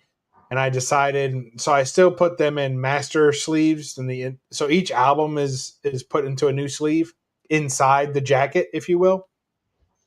But yeah, I don't put the whole album into sleeves anymore. Got rid of them all. I just couldn't take the noise and too much fuss to get them out. And most of these are not collectible albums to that degree. Like I bought them to play them, and I'm not like there's no money there. There's some original albums, and I've sold a lot of original albums for newer recordings just so that they sound better. Right. But it is what it is. Dude, I think back at my mom's old albums. I remember my brother and I taking her Gene Pitney album and fucking Run DMC scratching with them with Gene Pitney. Well done, sir. Well done. Poor mom went to listen to It's My Party and I'll Cry If I Want to, and it was all scratched to hell. Yeah. That Sorry, probably Mom. sounded better. Yeah. You improved it. You would cry too, Bubs, if it happened to you. I would. I got the Hotel California with the poster still in it. Got it for 25 cents long ago. Yeah. What does that Kansas album run for with the poster? Is that like big money or something?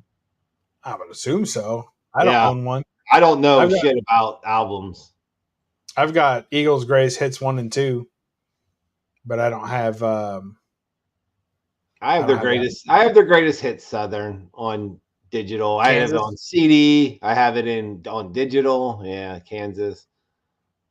I don't like a lot of their songs though. I have about 3 songs from Kansas I like. About all the rest, yeah, I'm not big fans. Yeah. I try to only get the greatest hits albums of people that I truly like all the songs. Or if it's a greatest hits album that I had when I was a kid. And sometimes when that happens, like I have the song list memorized. So I'll get it, because in my mind I'm like, oh yeah, this is right, Like, I wonder if I had actually bought that or not. No, I didn't buy that. But like, here's like the Aerosmith, like this Aerosmith greatest hits. Like I had this when I was a kid, So it's hard not to want this album, even though it's a greatest hits album. Right. And a lot of their early stuff is pretty shitty. So to get the greatest, so these are like the best songs from their first few albums, in my opinion. So, and this is in an all white. Doesn't even look like there's anything in there, but it's an all white. You actually think that they blew up more in the 80s than what they were before that, Aerosmith? I mean, I know they were a well-known band, but they got hit pretty hard in the 80s with some hits. You know what I mean? They got some hits. They started doing like power ballads. I mean, before that, like when you go to like Toys in the Attic and Between a Rock and a Hard Place, and you get to some of their earlier stuff, and it's pretty hardcore, rock. Yeah. Like it's not power ballads. And then you get to like Pump and there's a couple others, but you get to those and they start really. There's a lot of power ballads when you get to the MTV phase. Yeah, and that I mean, because I remember they had "Love in an Elevator," "Ragdoll," oh yeah, "Angel." All those songs were huge hits for them in the 80s. Oh yeah, they were all like #1 hits. Yeah, Jay Giles band. I like Jay. I didn't realize though, like the earlier stuff, he said a lot of Jay Giles bands was like blues. Early on was blues. Yeah, so I only know like Jay Giles, like Centerfold. Here's Jay Giles' band Love Stinks. That's pretty good. I like this album. And it's got that real weird one. No anchovies, please. Where they're like to get taken in a spaceship and all. It's like a weird kind of like teleplay from the 50s. And then here's, of course, their probably most famous album now, J. Geils band Freeze Frame. One of my absolute favorite albums as a kid was this album. So I loved it. And I know every word. You know? Does that have Pistol on the Wall too? Yeah. Yeah, that's what I thought. Yeah, that's the last song in the album. Yeah. It's just fantastic. Every song on this one is just outstanding. That's good stuff. Yeah, I love the Doors too, but I know not everyone loves the Doors. Some people do not like them. I'm a big fan, but so for the Doors, I just went with I think a greatest hits. We don't have any of those She-Hulks. Those She-Hulks sure we do. See. I got all kinds of those. What are you talking about? I don't have. I think I have one. Not a fan of her. Not a fan of him. Or him, it, they. Yeah, him, it. It's just like this is a more recent greatest hits album to come out. And I picked it up because it has, it's of course for the ladies. Yeah. And it shows the albums it represents. And then it has another all white vinyl, which I think is probably one of my favorite colors in vinyl. It's weird with some of those Doors albums. Some of those Doors albums don't have. Does that have People Are Strange on it? Yeah, this one drives me crazy because it does have People Are Strange, but I can think of so many songs that aren't on it. Songs that aren't on here, and then some that are quite questionable. And this is a really short album; like it only has like 10 songs. So it's got "Hello, I Love You," "Light My Fire," "People Are Strange," "Love Me 2 Times," "Riders on the Storm." All solid. Then Break On Through, yeah. And then Roadhouse Blues, okay. Yeah. And then Not to Touch the Earth. Yeah. Lame. And that fucking song sucks. And then what's the one where he talks about being like the Lizard King or some shit? There's no Riders on the Storm. Riders on the Storm's not even on that? Yeah, Riders on the Storm was on the first side. And Touch Me is on there. I mean, there's just Love Her Madly's not on there. Yeah, Love Her Madly's not on there. Yeah, that should totally be on there. Not on there. Now, when I was a kid, I had a double CD set of the Doors, and it had pretty much everything. Like it was like, why even make it? Because it pretty much had every song from every album at that point. Yeah, but LA Woman's not on there. Yeah, LA Woman's on there. I mean, it wasn't bad, but I just didn't understand. There's like 2 songs on here that they could have left off and put in some famous songs on there. But really, the answer is the Doors. Do you like their version of Gloria? I don't know that I know that. Oh, I like the version of Gloria. They redid Gloria. G-L-O-R-I-A, Gloria. It's good. Hey, we finally got Chad singing. Yeah. You asked. He answered. That was a good one. Boy, he was a head case, wasn't he, Jim Morrison? Oh, yeah. That was one of those Funko albums I didn't really want to get rid of because I like the Doors, but who's calling out these albums anyway? Is this all Splash Page? Monty? He said he had the Doors, and then well, it's because we all know the same music here. Yeah. The only one I didn't know was the fucking banana thing, whatever the hell that was. Yeah. Oh, the Banana Splits. I can't believe that. Splits, yeah. That's still a shocker. All right, who is bitching for She-Hulk? Z. Oh, no wonder. Yeah. All right, we'll show you some we haven't seen the guy in like 8 months, and then he comes in and bitching about She-Hulk. There's some She-Hulk. There you go, Z. Here's a She-Hulk that I thought he was going to buy for me once upon a time. That's signed by Stan Lee. It's a Demi Moore cover. Yeah, I thought he ended up buying that. Nope. He he said he was going to work or whatever. He's thinking about it. It's classic.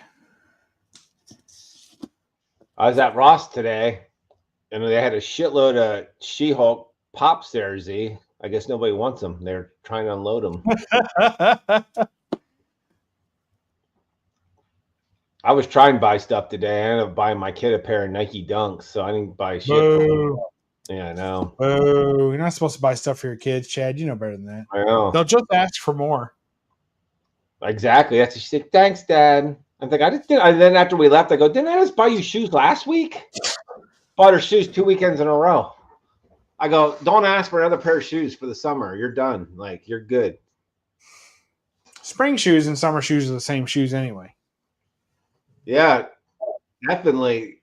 See, I like when people show like albums because everyone usually chirps in if they're a fan of the same type of music. It's kind of cool. Yeah, when I used to do my vinyl hauls, they were fairly popular as far as that. Like, it was a lot of interaction.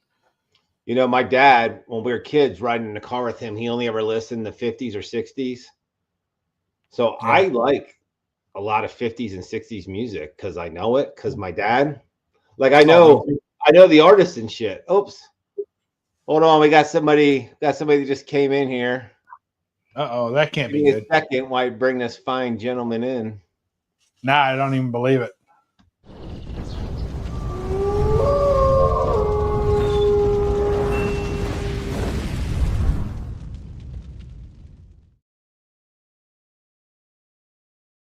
Well, we'll go look for a fine gentleman somewhere. Fucking. What's up, Hagu?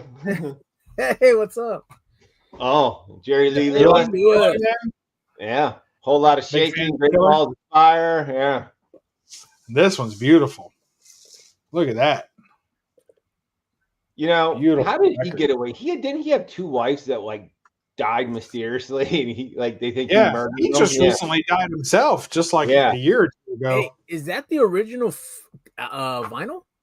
No. It's a reprint. Okay, cool. It's from 2016. Where they came in that cool color. Bubs. No. There's a video on YouTube of him at like 90 years old, still playing Great Balls of Fire. And he could still play. Yeah. He was touring it. Yeah. I was like, God damn, crazy. Man. He had like an estate, right, where he lived. Yeah.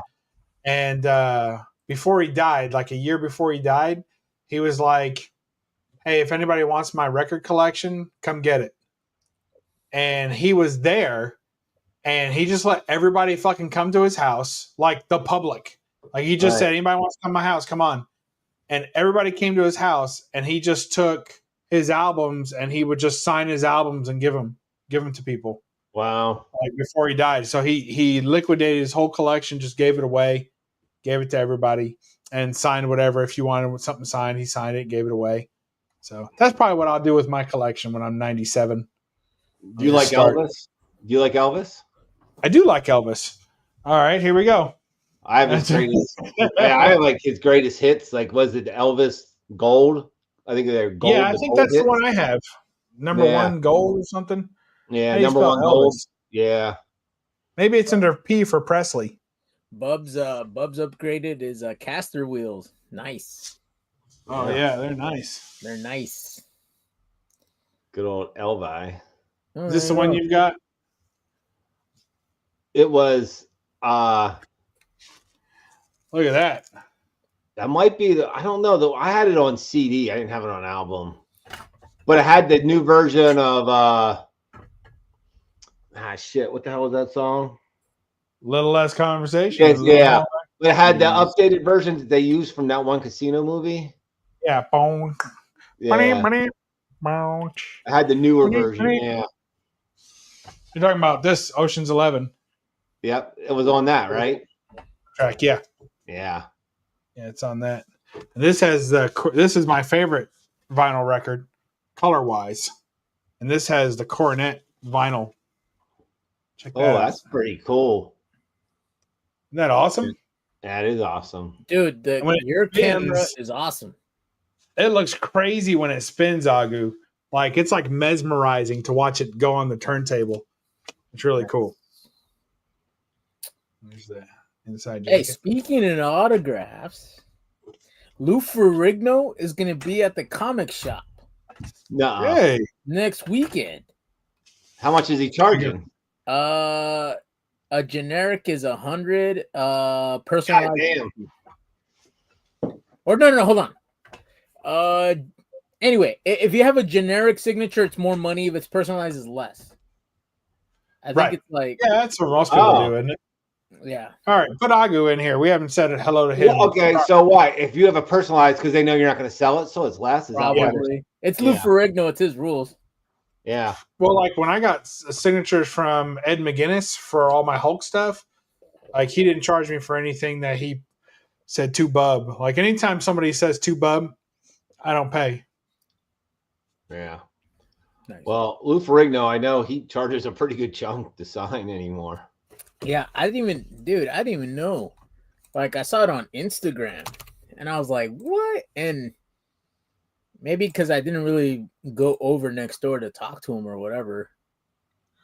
But I'll look at the post. Yeah. But to get you So are you gonna go? To give you accurate information. Okay, there we go. April. Okay. Lou signing prices is as follows: 8 by 10, $50. 2 for 80, 3 for 100. Personal item autographed, $100 unpersonalized. Personal item autograph, $60 personalized. Selfie, $50. Group selfie, $80. Video message, $100. Wow. Agu, you got to go get a picture with the Incredible Hulk, dude. Hell yeah. I'll go next door. Hey, I need bags and boards. Yeah. Oh, hey, Yes, sir. yeah. Yeah, Jig's got that Hulk 681 from Splash Page was signed by Lou. I You would just love ask it. him if he wants a sandwich or something too. Be like, hey, I work here. You want a sandwich? I would Go get love it. to meet him. I would love to meet him. I'd be like, here's the Irish coffee I drink all day. You want? If you Yeah, talk to him, through Agu, if you this. talk to him, just remember he's fucking deaf. You got to look at him so you can read your lips. Fucking guy's deaf. I'd be like, Partying here's too hard. the little bar cart. What do you like? Oh yeah. Is that a PGX you've got laying there, standing there? One more time, sorry. Is that a PGX, a Batman and a PGX right there closest to you? No, it's an old CBCS. Oh. It's I thought about the CPR. Oh yeah, first Silver Age Clayface. Yeah. Hold on. Sorry, Agu. It's not working. Oh, There you're we go. good. I don't have a it's an old mouse. CBCS. I got a good deal. I thought on it. I gotta tell you, I don't know that I would send that to CGC, but I would definitely get the new CBCS labels. They look nice. Oh, the newer ones? Yeah, I think they're cool. Yeah, I like them better than CGC's labels right now. Yeah, so I do have some of the new ones because I did I resent them. Yeah. They don't cost so much to resend. It's like $11 each, right? Like, yeah, it wasn't that bad. Hey, Agu, I wanted to let you know. I wanted to send you a post the other day. I forgot to. McFarlane came out with a Clayface animated figure. Oh, really? It's like $40, but it's like the animated version, and it's pretty big. My problem is I can't get my hands on any of those McFarlane figures. Like they're not around here or they get scooped up. But yeah, if you try and buy them on the secondary market, it's like a fucking $100. I'm not paying you $100 for a fucking action figure. I don't even know what's going to happen because he lost the license now. He can't do. He's going to just be done with those figs soon. Huh? Yeah. Yeah. I mean, I got this one. I bought this one at GameStop on clearance. You know. Oh wow. Yeah, so this one, it's pretty ugly, but I mean, it is supposed to be, right? Like, well, right. That reminds me, there was a cover that it looked just like that. Oh, it's one bad day Clayface. Yes, one bad day Clayface it is. Does look like this one, and I have it. Yes. I have it somewhere. All right, Monty, have a good night, man. All right, Splash. All right, see you, Monty. I'll show you my Clayface since you showed me yours. Uh-oh. I just got to get over here to the retro shelf. Don't show me big yet. Hey, Sorry. your camera was not following you, but your microphone was. Yeah, I got his wireless one on. This is the original figure from the animated series line Okay, yeah, that looks pretty cool. that I've had since I was a kid. So this is my shit. original figure. Dude, that's cool. Yeah. Well, that new one, Agu, is pretty big and it's pretty nice. The animated one. $40? I think it was like $40. Yeah. Yeah, you gotta. That's it. You've just seen all his articulation. That's it. And he's hollow. And if you push him, like this was supposed to like pop out, like shoot out, you know. That's it. What's up, Ben? Really yeah, I wanted to tell Agu that, and I wanted to tell you, Bubs. I saw Nike Air Max are coming out next month with 007 sneakers. Nike Air James Bond doesn't wear sneakers. What are they doing? It's James Bond like color though, like color themed. 007 Air Max, Nike Air Max. Hey, I just thought I'd tell you. You don't have to fucking buy them. I just thought I'd tell you because I know you like James Bond. Look, those do look cool. They weren't bad, were they? $20. Well, they're Air Maxes. What the hell do you think Air Maxes cost? I have no fucking idea. How much are wait, they? These are Adidas. These are Adidas. So Adidas had a James Bond edition too. Oh, yeah, because Nike has Air Maxes coming out like in a month, I think it said. Hey, Chad, remind me, what webpage did you see that on? Because I typed it in on Google. They're not cheap. It's not coming up? No. It's on GQ. Wait, what are you talking about? The McFarland? Yeah. Yeah.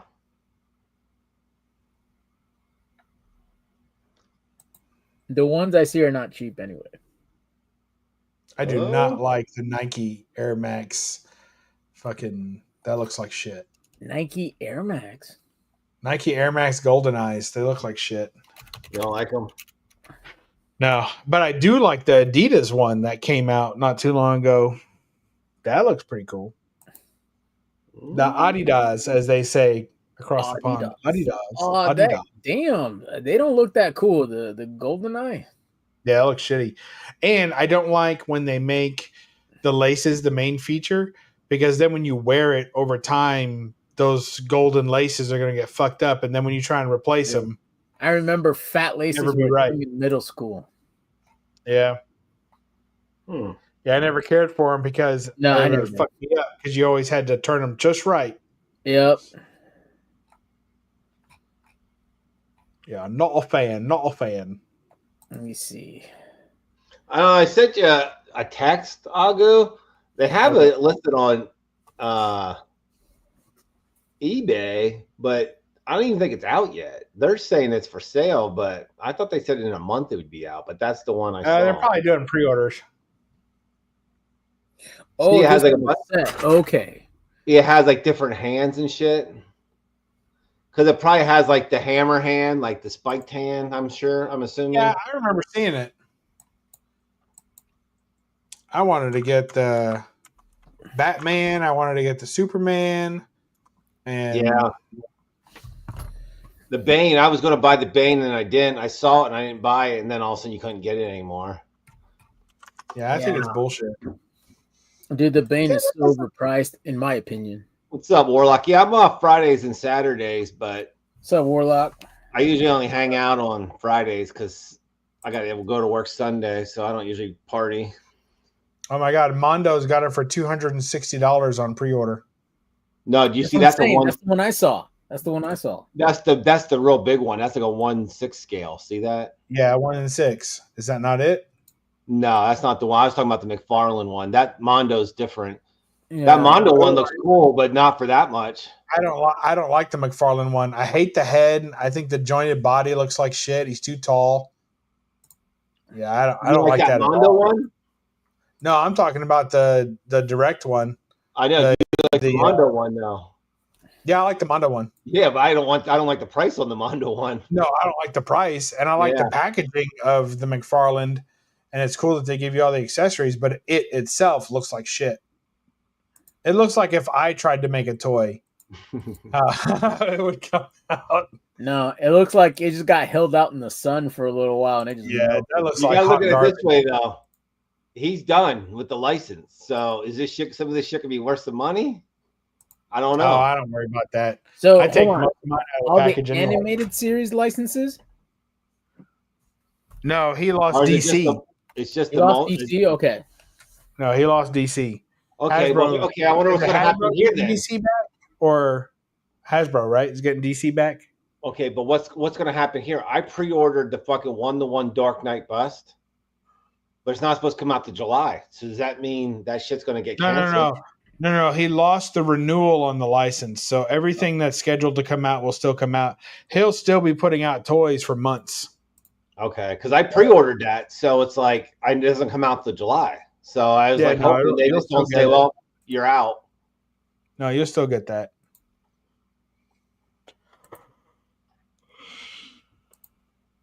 You better. Well, yeah, I bought the get my money back then at least. Gem and the holograms. I bought the doll for Gabby today. Oh, there you go. My sister used to love that. Yeah, the thing was supposed to come out in February, so it was on sale for like $100 on eBay, and people were buying it. And I kept, the Walmart's not too far, so I kept on going. And today I went in. As of late, I've been going for Hot Wheels, and it's in the toy aisle. Yeah, but they just got it and they put it on clearance by 2 cents. $24.97. $24.97. It's on clearance, 2 cents off. Wow. But now I looked up the prices. Now they're selling for $50 on the dot on eBay. And right now I put it on the high shelf, and Gabby's like, I want to open it, but I don't want to. And I'm like, okay, my shelf. And tomorrow morning, if there was two, I knew I should have bought them just both at the same time, but I might just go buy the second one. What did so she can open one? Yeah, open. And she wants to keep one in box and then open one. Yeah. Yeah, that's what she wants to do. Here's the thing. I love opening shit too, but everything gets dusty then. It just gets... Yeah, it does. See, but if it's a toy, I'll open it. I mean, obviously, I'll open it, But even down here with these statues, like I see why people put them in cases, because it's a pain in the ass, dude. Like everything's so dusty down here right now. I got to redust everything. Yeah, it looks great. It looks great when I do it, but it takes forever. It takes a whole day to dust down here. Because with the statues, I use like a small brush to brush them. Yeah, you gotta get the crotch real good too. Yeah, I'm sure you already knew that. Wonder Woman's hair sucks. That because it has her hair like all curled out and dust just like lays in there. You got to get in there.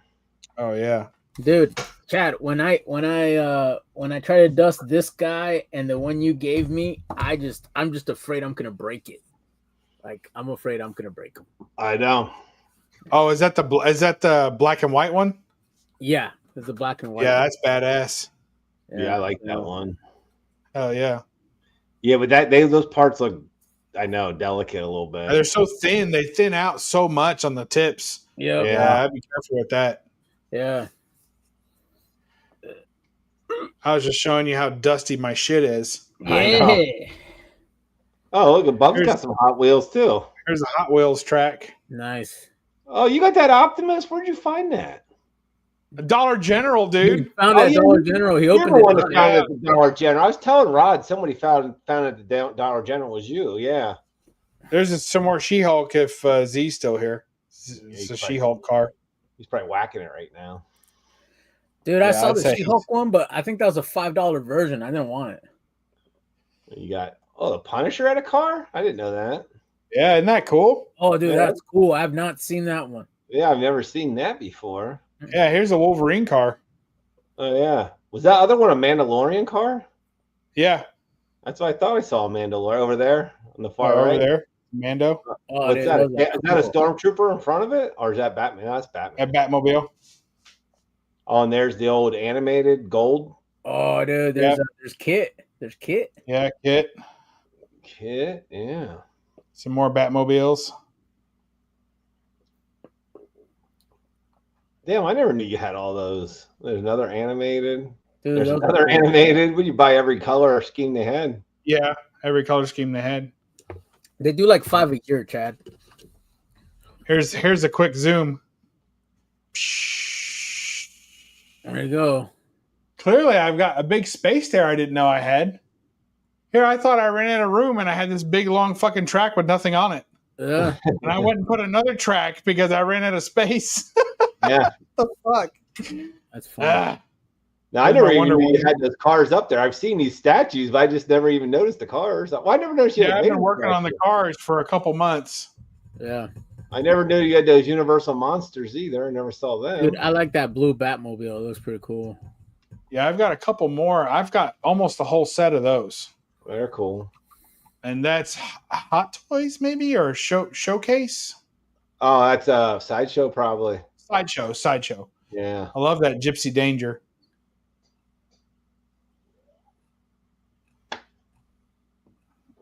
Well, you got a little Rocketeer there. Oh, yeah. Nice. And then Hey, look, that's Raphael. Oh, yeah. No, RoboCop. That's nice. I like Chad that. has a Raphael. I do. James Bond and Batman Racing That's cool. by Johnny Five. Johnny Five Alive. Yeah. No disassemble. The Botos kick your ass. And then don't look at this. Don't look at this. Yeah. He's got shit stacked everywhere. Look at that. Look. Oh my goodness. Oh, dude. It's a mess. You fucking up the spines on those books. Oh, you know it. Oh, you got I had that Lion-O back there. That's when you used to stick the thing in his back and it would glow. His eyes would glow. Yeah, he really liked it when you stuck it in his back. I did. Good for you. Loved it. Look at that dust. Oh, Yeah. the horror. There's the original RoboCop figure. Oh, there you go. Yeah. There you go, Rocketeer. Yeah. And then just some fucking shitty ass books nobody cares about. Yeah. Yeah. Nobody even likes DC anyway. Just trash. Just trash there. Basura. Yeah, a bunch of it. Nobody likes original art. Laura Croft, overrated. Fucking Golden Age Superman, nobody gives a shit about that. It's just trash. Damn it. Sucks in that. But what do you mean? Just start a stream, Bubs, and just brag about yourself. Like other people do that and get views. That. There's the old cabinet. Tell everybody how you're the fucking greatest comic collector and everyone else sucks. Okay. Yeah, you got to remember to tell them that you have the biggest dick and everybody else has a small dick. Remember? You have the best comic channel. Yeah, that's my sleeper PC right there. My sleeper build PC. People fucking annoy me anymore. They fucking think they're so fucking wonderful. Shut up. They do. I'm telling you, there's a lot of fucking uppity assholes in here that think they're the fucking greatest thing since sliced bread. Shut up. Now I know Chad has real RC cars, but there's my RC set, my RC racks. But that's big fun. All right, that's enough of that. No, hey. I was gonna Thanks for sharing. Thanks for sharing, Bubs. Oh, Bubs, do you have another 27 Power Girl 27? Another? Yeah. No.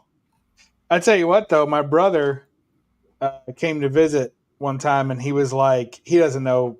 I mean, he collected comics when we were kids, but yeah, I don't think he's kept up with any of it, and he doesn't have any of the old stuff that we used to have. But he saw that, and he's like, "Who is that?" I was like, "That's Power Girl." He was like, "I like that. Like, that's my new favorite superhero right there." I'm like, "Yeah, she's quite popular." I have the JSA where she's like on a cloud or on a plane, like falling in the sky or whatever. Oh yeah, I've got that one. Yeah, I have that one. Where is that one? I've got that around here somewhere. That's fucking Craig's favorite. Yeah. Is that what it's called? JSA, A B C D E F G H I J. JSA classified number 1. I thought it was 1 or 2. Yeah, I got it. Yeah. There you go. signed by the artist. That's pretty cool. And it's a PGX. Oh no! Oh, there you go. PGX for the win. I actually sent that in. You should. Hell yeah! What do they charge? What do they charge to slab a book? It's fucking cheap as chips, as they say, to get to get because that was verified signature. So at that time, that was the cheapest way, and CBCS still had those red labels, which I thought were fucking hideous for verified. So I thought that was the better slab. So I wanted to try out PGX. The yellow verified by CGC is not bad looking. It's actually pretty nice. I haven't got any yet, but I have my next submission ready to go out. This is a CBCS one, and this is the old label. So I'm tempted to send these in for the new labels. Yeah, I can't decide. Of course, look at that. Look at that beautiful Wrightson Sig. Isn't that lovely? I like that. Wrightson. Bob, did you ever watch that Sticky Goose guy or not? I'm just asking. I met him. He was nice to me. No, I met him at a convention. I don't watch any of that. I was watching a video of his like last week. He cracked all his slabs for some reason. He sent all these in within from COVID time till last year. Mm-hmm. And then the other night he sat there and cracked them all. He had some good books that he cracked. I don't understand. He said he had over $10,000 worth of submissions that it cost him. And then he sat there and cracked them all and just put them in Mylar. I just don't make me understand why you would do that. I don't understand why you would do that. For the views? That's all. I don't know. Any channel that gears itself towards solely trying to get people to watch them and pick up subs, and they don't care what they say or do to get them, is not a channel that I enjoy. I don't get entertainment from that. I don't get entertainment from people arguing or battle content or whatever the fuck you want to call it, right? I don't care. When people get over, fucking whatever, Drake and whatever the fucking, Kendrick Lamar and all that, I don't give a fuck. None of that stuff is entertaining to me or interesting to me. I think it's all just bullshit. And either it's good music or it's not good music, but I don't need the drama around it. So any channel that size X-Men, he had a giant size X-Men that he cracked, and he had a good grade on it. But I don't understand why would you ever do that? I don't understand. If you have good, it didn't make sense to me. I'm I don't think it has to make sense to normal people. Yeah, it just has to be entertaining. But I didn't think it was entertaining the whole time. I was like, what are you fucking doing? I don't know. I know, but you watched it. I didn't even know about it. Now I know about it. You're telling both the people watching this right now that. Yeah. So, at that point, the buzz is real. That's all I know to say. I don't know. It's just idiotic to me to do that. I don't know why you would ever waste the money to send it in and then recrack them just to have them raw. I was agitating people in a group chat the other day. Not that that's anything new, but I was agitating some people in a group chat over the stupidity of slabbing some things. That's a good one. Yeah. People probably get all fired up, don't they? Yeah. Oh yeah, this was like older age group, so they're real touchy. They all love CGC. They have fucking CGC bed sheets and a fucking cum rag with CGC on it next to their bed. Right. So anyway, yeah, they wash it twice daily as needed. Yeah. So they, but it had I don't know. To me, two things that I think are not slab worthy. And definitely not to leave it in a slab. One is anything with a signature on the inside.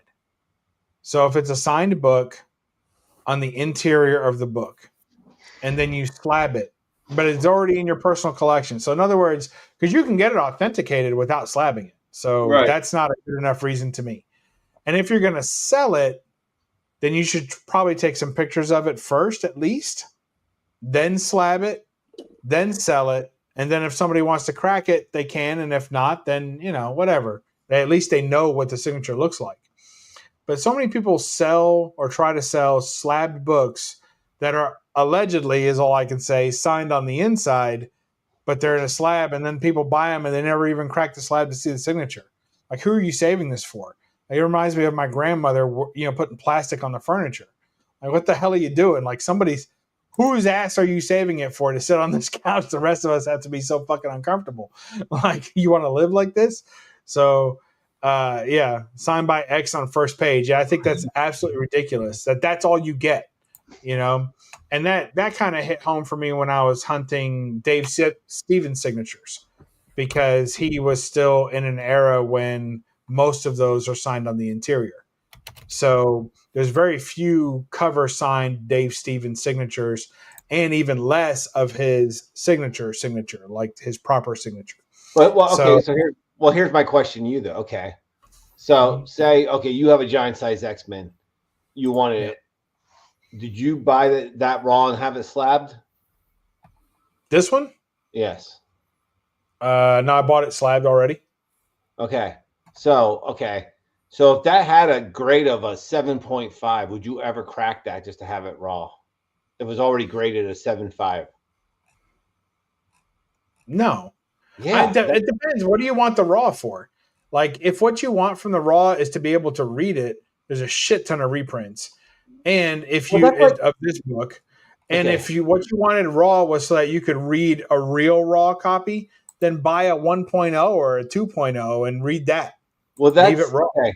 Because that was some of his reasoning, that he wanted to be able to look through these books, and I just don't understand that. I'm like, okay, then fuck it. Do you really need to look through the actual fucking book? Just get a reproduction. So like, I won't crack a fucking giant size X-Men. So I've got a Hulk 181. It's slabbed, right? And then I have a Hulk 180 that's raw. So my Hulk 180 is raw because I bought it raw. It was actually a gift from my wife. And it is a complete reader copy. And I consider it to be the true first appearance of Wolverine. So even though I have the 181, I think 180 is hands down first appearance, and everything else just CGC bullshit. So I want that raw because I want to always be able to open it and see the first appearance of Wolverine, because he's not on the cover. So to me, when it's a first cover appearance and first true appearance, whatever the fuck you want to call it, and they're on the cover, that's a prime candidate for me to slab it, because that's a great representation. First appearance, they're on the cover and it's slabbed. But if the first appearance is on the interior panel and it's a character you really love, then maybe you do want to leave that raw so you can thumb through it and see it, like the real thing, So that one I keep raw. Now I have another Hulk 180, and it's about the same grade, and I just have it just in case I ever want to slab one. But I won't slab that original one that I got. I always want to be able to open it and see the first appearance of Wolverine, like I did the first time I got it. So, but if he had already slabbed all these and unslabbed them or cracked them, I think that's just clickbait. I don't know. He had a Batman 181. He cracked that, and it had a good grade. They just had those last year, all those reprints of Poison Ivy, or was that this year? You could fucking buy it like every year. Yeah, like why would you? I don't know. That kind of shit drives me crazy. Nice, Pubs. All my books looked better before I got this high def camera. I know. You're like, oh, motherfucker, yeah. Crack shit on them, Yeah, before you couldn't see shit. Now they're like, oh, that looks like a nice copy. Now they're like, oh, yeah, look at that thing. That's all fucking ripped up. It took me like 2 months to get over how much of a bag of shit I look like on camera now. And I'm like, whatever. It's more real. I really probably do look like a bag of shit. So now it's just fits. Don't we all? Yeah, none of us are fucking. You look like a slimmer bag of shit than you used to look like. So congratulations. Agu's getting that nice Mr. Fantastic fucking distinguished gray on his fucking sides. I'm just losing my fucking hair, and he's getting that fucking Mr. Fantastic bullshit. Fuck you up. Just saying. I've been told I've earned it. Yeah, you've earned it. I mean, we're not all aging the same, is all I'm saying. Some of us are doing better than others. Yeah, You're no, starting to look like fucking Polly Walnuts. You're starting to look like Polly Walnuts over there, Agu. Polly Walnuts there. And I've gone to the barber. I've told this to Chad, and I was like, so I'm sitting there, and she's cutting my hair, and then she does this. Oh, that's cute, and she circles. Oh my god! Oh no! Like thanks. Yeah. Like I don't look back there, but thanks for letting me know. Yeah, fuck it. Hey, I was bending over tying my shoe the other day, and the one kid goes, "Damn, you're bald, Mr. Chad." I go, "No shit." Up top here, I said, but no one can see it ever because I'm like 6'5", so no one sees the top of my head. But yeah, when I bent over to tie my shoe, they saw it. Like, I didn't realize you were bald. I'm like, yeah, I am. Thanks. Every now and then you wear a hat, you just raise the hat that much so they can see you still have plenty of hair, and you put it back down. I still got plenty. I still got plenty. What do you want from me, kid? I wish we could wear hats there. That's weird. I was allowed to wear hats at the state prison. That's for the men, but we're not allowed to wear baseball hats at this place. Could you pick whatever hat you wanted, or was there a specific official hat? They're state issued hats, but they don't have state issue hats where I work. I would wear one if I could, but they said they're not professional. I'm like, well, how are they professional at the prison then? At the men's prison? I don't understand. Yeah, how one facility can say they're not professional and the other facility has state issued hats. I don't understand it. Hey, Legend scene. Hey, good seeing you, Legend. What's up, Legend? How you doing, buddy?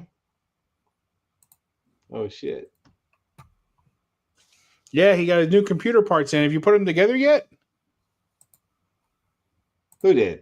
Oh, he got his new PC this week. Yeah, he's been struggling with that mini PC, and I think he might have a laptop too. But it would like crash on him when he would put it under load. Like at first, it would be okay for a while, and then it would just fucking give out. So now he put a bunch of money. He deserves it. I mean, he's one of the OG kind of guys, that was been doing this for a long time. I got to send that box to you. I didn't send it out yet, buddy. There's nothing like crazy in there, but I sent you that. I'm just going to tell you the one thing. The one thing was that Ginny Hex, her first solo story, because you said you didn't have that one. So I found that the other day. So I have that book. It's not an expensive book, but I just know you said you didn't have it. And then I put something else in there for you. Okay, man? Well done. There you go. I did pretty good lately. I sent out 3 AOKs. I sent Craig one, sent Legend one, sent Bubs one. Hey, I haven't bought shit. I haven't bought much lately, but sending stuff out a little bit here and there. I paid it forward. I sent Carlito the AOK, and he was using them tonight. He's a cigar. He's got like a group of friends, and they have a cigar club. So Did you send him some cigars? Yeah, I sent him 10 cigars. Nice. Yeah, so he got them last week, and he's smoking the first one tonight. Where'd you get them from? Well, I was talking to my wife, and I was like, all right, I got a problem. Like, I just got fucking 10 cigars from Chad, and I basically have nowhere to put them because my humidor it's not overstuffed, but it's full. So I decided to take 10 cigars out of my collection and send them to what's his name? Carlito. So, that was nice, yeah. Yeah, I thought so. Oh, that's not pretty nice of me. And you give him 10 of your cheapest sticks. I gave him. I had some doubles, so I sent him anything. Yeah, I sent him some pretty good. I sent him a Cohiba Red, I think a Cohiba Blue, a Rocky Patel No. 6, some Olivas that I had. You sent me some, but I already had a lot. So some I had doubles up. I sent him a couple of doubles.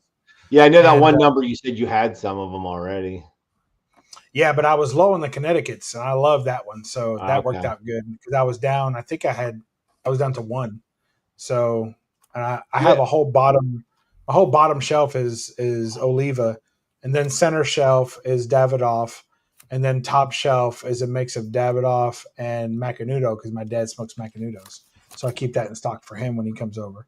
Yeah, Legend. That was like her first solo series. It's not, but there is a first appearance of some other character in there. I don't know. It's not an expensive key or anything, but I just knew you said you didn't have that one, correct? I'm pretty sure you told me that.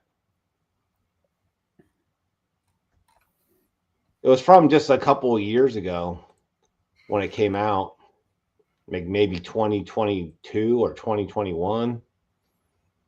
Pretty sure you said you didn't have that one. Oh, man. She's crispy, buddy. She's crispy. Oh, he don't care.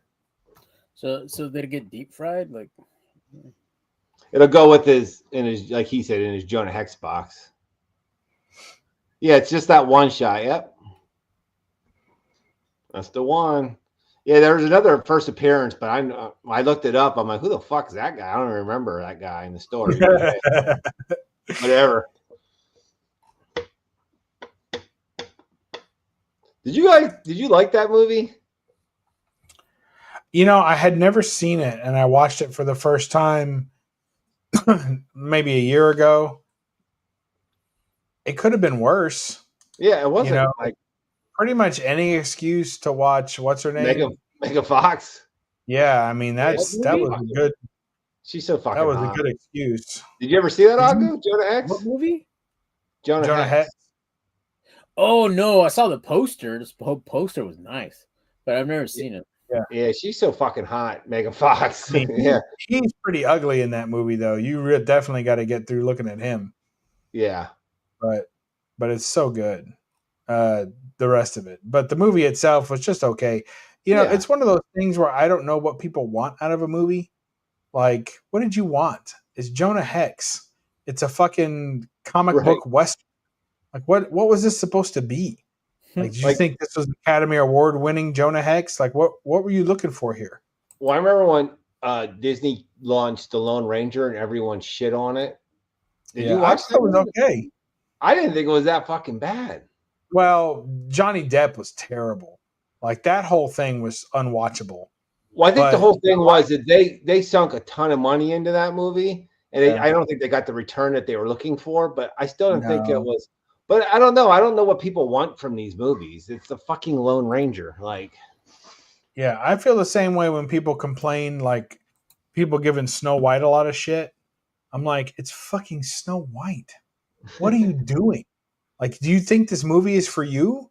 Are you a fucking 10-year-old girl? If you're a 10-year-old girl, go to the movie and tell me how much you liked it or didn't like it. If you're not, shut the fuck up. I think a lot of people just shit on that movie too because that girl's like a liberal whack job, and they just but who cares? I know, but I think that's why a lot of people want to hate it just because of her. I know. Yeah, I know they want to. That's the point. My point is they want to hate something just so that they have one more thing to hate. I'm like, look, you must not be in the real world because the rest of us are out there fucking working, and we don't have to manufacture things to hate. Like, you're just out here and fucking shit's in your face, and it's real easy to hate it. You don't have to think about it or figure it out or compare it to something that used to be. You just fucking see it, and you're like, I hate that. You know? I'm at work getting fucking bit in the arm, fucking spit on, fucking swung at. Yeah. Snow White's the last thing on my fucking mind that I hate, okay? Yep, exactly. I'm thinking, yep, that's how I feel about it. You guys want some real fucking problems? Come fucking to work with me. Yeah. It's funny. Bitching and complaining about Snow White. Big time. But they said, I don't know. I think Disney did lose a shitload of money on that. Oh, I'm sure they did. We went to see it in the theater, and there were some kids, but it was pretty empty. Oh, you saw it? Yeah, I saw it. Yeah, I took my wife to see it. Hey, Bubs, I heard that she's not the damsel in distress. Is that true? I mean, it's got a little bit of modern feminism, but not very much. Oh, okay. I'll put it like this. Like, she doesn't have to get rescued, and that she's not worried about a prince. Went on, yeah. I mean, she does get rescued by the prince. She does get rescued by the prince like 3 times. She rescues him once, and he rescues her like 3 times. Like, it was pretty much the regular story with just a few changes. Okay. And the changes they put in it do seem a little forced to try and modernize it, but who cares? Like, it's not. It basically is the same story. I read reviews where people said it really wasn't a bad movie. Like it's not bad. No, I mean, that's what they said. It really wasn't a bad movie, but people, because she is just hateable. Yeah, yeah, she's. When she gets interviewed, like, the director flew out to her and told her like to shut the fuck up, because like she says all the wrong shit, and she's like telling people like, fuck you, don't come to the movie then. Like, these producers are like, yo, you don't tell people not to come to your movie. Yeah, you know what I mean? Like, I like the Avengers. Obviously, Brie Larson was the wrong person to talk about that movie. Yeah, people didn't like her PR either. They just didn't. I feel like, but if you ignore that outside, you can still enjoy Avengers. Yeah, I agree. And when she went on Jimmy Kimmel wearing that dress, I feel like that was her apology to all men. I'll look it up right now. I'm serious. Yeah. Look up Brie Larson little black dress. Yeah, she's hot. I'm not saying. Oh, that comes up. Brie Larson Jimmy Kimmel dress. That comes up as a search. Yeah. When she wore that dress and she was cute and fun and flirty the whole time to the, making love to the camera. And I was like, she's right there. She's saying, sorry, I do want male attention. Thank you. You know, she just, and I think that these movie companies, they give them a narrative. It's not like these people are making this shit up. And then it doesn't pan out and they're left out to dry on it, I mean, because they all say the same shit. It's like fucking politicians. Like they just all repeat the same shit. There's a script. They're like, hey, here's the whole thing now with the Snow White. Okay, what's Gal Gadot, her like ethnicity? What is she? Jewish. She's Israeli. Israeli, yeah, and like that was her main co-star, and this other girl like was against Israel. Yeah, she like for Palestine. Yeah, it's a bunch of shit. Yeah, like they said Gal Gadot didn't like her, and I don't know. So the weirdest part of the movie, and I'll spoil it because I doubt you guys will be forced to see this, but the weirdest part of the movie was that they were fucking with the term fair. So like, look, on their best days, on that girl, what's her name, Zegler or whatever, on her best day, she doesn't even come half as close to as good looking as Gal Gadot. Like not even close, right? Yeah. Not even half as close. If one's a 10, the other's a 5. Yeah. Like fairly on a scale. So, and I think the movie is fully aware of this. At no time does the movie make it seem like she's supposed to be more beautiful. And her hairstyle is atrocious. Like it's distractingly bad. And then not only that, but when she talks and when she sings specifically, she looked ugly. Like her face contorts when she's singing and she's making all these stupid faces. And really, multiple times in the movie, I'm like, this girl's distractingly ugly. But she's not ugly. I mean, she's a cute girl, but she's cute, but she's cute. But for some reason, the movie really goes out of its way to make her look bad. And she looks totally flat chested, and she's not even wearing like a traditional Snow White. It like comes all the way up to here, and it just looks terrible. Like she looked like a surfboard. So anyway, like it did not help. So I feel like the movie purposefully made her look even less attractive in every way that they could. And so they play up this angle where the queen, she asks the mirror, who's the fairest of the land, whatever, right?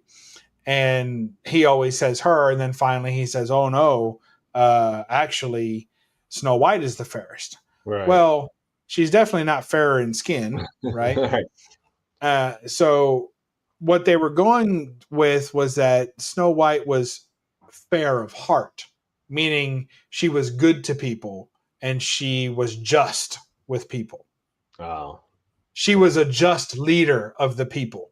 And that's what the movie kind of changes a little bit. Right. And they're like, okay, well, the original was you're the most beautiful. Right. Yeah. Right. But they never really explain that. And that's why it kind of falls a little bit, because they use the word fair in 2 different ways throughout the entire movie. And they never quite say that they're doing it in 2 different ways. or make the obvious aha moment at the end. We're like, oh no, where the mirror's like, I didn't mean she was more beautiful. I just meant she was a better leader than you. Like, he never says that. So the whole time you're just like, well, Gal Gadot's saying that she's more fair, and Gal Gadot is talking about physical beauty when she says it. But then when the mirror talks about the other, when he talks about Snow White, he's referring to her, how kind and generous and fair that she is. So basically the queen is tricked into thinking that she can't understand why Snow White is considered more beautiful than her, and she can't live with it. But really, she's not. She's just a fair person, I've read Snow White. Stupid. It was fucking stupid, and it doesn't work because they didn't do a good job with it. I've read Snow White probably 300 times now. You know why? The place where I work. No, the place where I work for the mental health people. There's mental health people there, like residents, and we have a thing called guided imagery at nighttime. All that it is fucking pretty much a bedtime story. Okay. So some of these kids, some of these people, you sit there and you read guided imagery to them at their doorway before they go to bed. And this one kid always says, Snow White, Snow White. I've read this fucking story so many times, Bubs. Yeah. Wow. Skin as white as snow, hair as black as ebony. Yeah, I had to sit there. I could recite the whole fucking thing to you, probably. And her skin is not as white as snow. Not only that, but they took some really dark complected, isn't she? Yeah. Yeah. And they fuck with that some too, because like in one scene, she'll be kind of like pale looking, like they've digitally whitened her skin. And another scene they don't. So it flip flops back and forth. She'll look like really pale, and then she won't. And I'm like, what are they doing? It's like for a minute they thought, well, we should whiten her up, and then they forgot to remove those scenes, because some scenes should be, and it'd be like flip flop in the same scene. Like 1 minute she'll be by the window and she'll be fucking pale as shit, and the next minute she'll be over by a table and she'll be dark skinned. You're like, what the fuck's going on here? So it definitely made some bad choices along the way, but overall, it's a kid's movie. It's a little girl's movie at that. So I'm not reviewing it and saying it was bad. It was fine for what it was. My kids today, they got a Catholic school, so the Catholic school took a field trip to the movie theater to watch Mother Cabrini. I never heard of that. Well, she's some type of Catholic person from the Catholic Church. I had to pick Corey up. I'm like, how was the movie? She's like, boring. I'm like, well, I'm sure it was. About Mother Cabrini. Like, who the fuck wants to go to the movies for 2.5 hours and watch Mother Cabrini? Yeah, that sounds rough. But she's like, oh, I want to watch Minecraft, but I saw on my Fire Stick, Minecraft, they have good versions of that. I'm not paying to take her to see Minecraft. We can watch it on the Fire Stick tomorrow night. Well, tonight. Yeah. Because I'm sure that's going to be a horrible movie too. Oh, God. Yeah. There's certain people that when I see them anymore, I just cringe and go, I don't think I'm down anymore. Like there was a time when I thought, oh, Jack Black is involved. This might be good. Now I'm like, Jack Black is involved. This is going to be terrible. Yeah. Like, and it just changes over time. Jason Momoa is doing a lot of shit movies too, isn't he? Yeah. And he looks like a bag of shit. Maybe he's got high def cameras too, but he's starting to look like he's got fillers in his face and he looks fat all the time. Like, he just looks like a bag of shit. Like, he's not the Jason Momoa I remember from 10 years ago. I'll tell you. Yeah. Yeah. He's starting to get old, isn't he? I don't know. Yeah. And he can't act his way out of a fucking paper bag. Like, he's terrible. He's a terrible actor. Craig, did your parents finally show up? Craig went to South Carolina for the con. Oh yeah. South Carolina mini con. Well, yeah, his parents live down there. So he's like, I'm going to go down and stay with my parents. Well, he called us earlier. He fucking was sitting in his parents' driveway for hours. They weren't home. He's like, I don't know if my parents forgot that I was coming, but yeah, they're not. Like, he's just saying. No, it sounds like they knew he was coming and they signed up for an extra tour of bingo. Yeah, they fucking laughed. Like, let's get the Craig's coming. Today, baby. Today. Yeah, was that today? Yeah. Oh wow. Well, we'll be back next week. Hey, if we don't show up, maybe he'll leave. Yeah. Yeah, they're probably waiting across the street. Yeah, sitting at the end of the block, like, yo, he's still sitting. Pull his jalopy out of the driveway so they can go home. They got cats to feed, man. Leave them alone. Hey, Craig was showing me his dad's house. I told Craig, I think he was a trust fund baby, Agu. His fucking parents are like rich. He probably is. He looks like he might be. Well, I take it all back. I think Craig, I think he's a wild child of the family because his fucking parents look like they're rich. I'm like, are you a goddamn trust fund baby, Craig? He's like, no. I'm like, I don't know. Your parents' house looks pretty fucking nice to me. He works awful hard. They must have disowned him at some point or something. Yeah. They probably told him he couldn't get any of their money. Like, we want you to be a banker. And he was like, no, I'm going to the service. High school or something. You know what I mean? One of those deals. Yeah, probably. Yeah. I don't want to be a doctor. I'll just go to the Army or the Marines or something. Oh, they went to eat. They were going for 4 hours. Craig sat in their driveway. Oh, shit.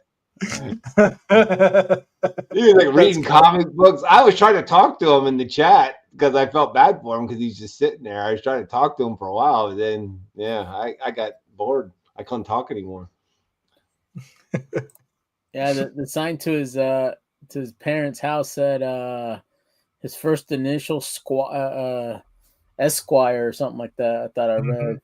That's what I said. Ugly. You see, that was like a nice pewter sign mounted on like a nice brick house. I'm like, yeah, that's a rich people. Yeah, the big bad wolf can't knock that house down for sure. That was rich people bullshit right there. Yeah. Like a really nice sign there mounted on the house. I'm like, oh, that's rich people. George Hemingway wrote a book that we read here. That's probably what it said. Yeah, a very famous. I want a copy of a Hush signed by Jim Lee tonight. What? Yeah. I was this close. On Southerns or what? Yeah, I actually didn't even get a vote, but they felt bad and they gave other people that called in a copy, so I got one anyway. They were supposed to vote. 3 people called in. They took 4 votes, and they got a tie for 2 votes each for the other guys. Yeah, I didn't get shit. Nothing for chat. I saw that he was live for the giveaway, but dude, I had a long one at work today, so I just wanted to like sit back a little bit. I think they were just mad because I was only subbed up to Southern, not the other guys. I don't know who the other guys are. I don't even know those other guys. Who are those other guys? I have no. The only guy I've ever seen is the guy with the crown. What's his name? Do you even know his name? Oh, that's Signature King. I know him. Yeah, but I know who he is, but I'm not subbed. And Southern said, go do this and go do that and then do this and do that. I was like, I don't know who those people are. I'm not doing any of that. Yeah. Listen, when people start telling me to do 35 things to win a prize, fuck that. I'm out. Yeah, but I mean, come on. There were 5 people watching the whole fucking night. That was like their peak watch. And 3 of them got gifts. Hell, 4 of them got gifts because that other guy got one too, right? He won the text hashtag Batman giveaway. Yeah. So all 3 callers and a 4th. So basically, I'm the only one that didn't get a fucking giveaway because there were 5 people watching, 4 people got gifts, and I didn't get shit. Man, no, you know what he gave away? He gave away, remember those backpacks, those Jim Lee backpacks? Yeah. He gave away one of those, but you had to go to a different video from like a week ago, and I didn't do all that shit either. So some other person won that was already from another video. Yeah. It's a pretty decent show, though. It was an interesting chat. Yeah. It was like it was all about Jim Lee, which I'm not real well versed on Jim Lee. Yeah, they found that out when he called in, and they said, "What are your 3 favorite Jim Lee books?" He was like, "I don't know." Didn't he do some Batman? No, I said I would like his new 52 work. I said if I would have to go because that's what I'm familiar with. Like, that's great, dude. What do you want me to say though? I don't even know. Like you want a Batman 1000 that I have? I don't know. Wildcats. You can say Wildcats. They're like, what 3 books would you have signed? You would have been the only person to say Wildcat. They said, what 3 books would you want to have signed? And I'm like, I don't really have any big Jim Lee keys, so I don't fucking know. I'm thinking, I don't know, Wolverine number, X-Men number 4, I said. I have that book. I have a Batman 608 cover A, not the second print. Boo. Signed by Jim Lee.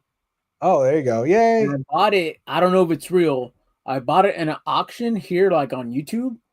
It was like some new random guy, whoever it was. I even forgot what channel it was on.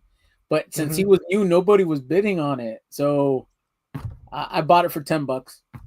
It's probably real. Yeah. And because I've been there where no one buys crap from you. Yeah, it sucks. So I was like, and it looks like it looks. He said it was. They had a starting bid $10, and I'm like, okay, I'll just do this starting bid, see if anybody. No, these people had every Jim Lee book ever fucking made, and they're asking me like which ones. Like, could they have every fucking one? I'm like, I don't know. I have some Jim Lee books, but I don't. It's not like I like. Oh my god, I'm so happy I have this Jim Lee book. Like. Yeah. I have Jim Lee books, but I don't fucking know which ones are. They were very disappointed in Chad's call-in response. Well, I have. Fuck them. Yeah. I have the New 52. I think it's number 27 with Jim Lee on it. Oh, see, if you said I think, because they needed to know, you needed to fucking be specific and fucking have them out. Yeah. Yeah, because Chad was like, oh, well, there's some like JSA stuff that I was really keen on. He did. And then they were like, well, you don't even know. You don't even have 3 books. They were giving him shit. I know. Like, what do you mean? I said 3. I said fucking I said X-Men number 4. They gave him 3 titles. They wanted 3 issues. They wanted 3 specific issues. Yeah, I said Batman 1000. I have a Batman 1000 I would take. And then I said probably Justice League 1 from the New 52. But they were like, I don't know. They were acting like, because they didn't like those. I don't know. Yeah, I have New 52 Detective Comics 27 with Jim Lee on it.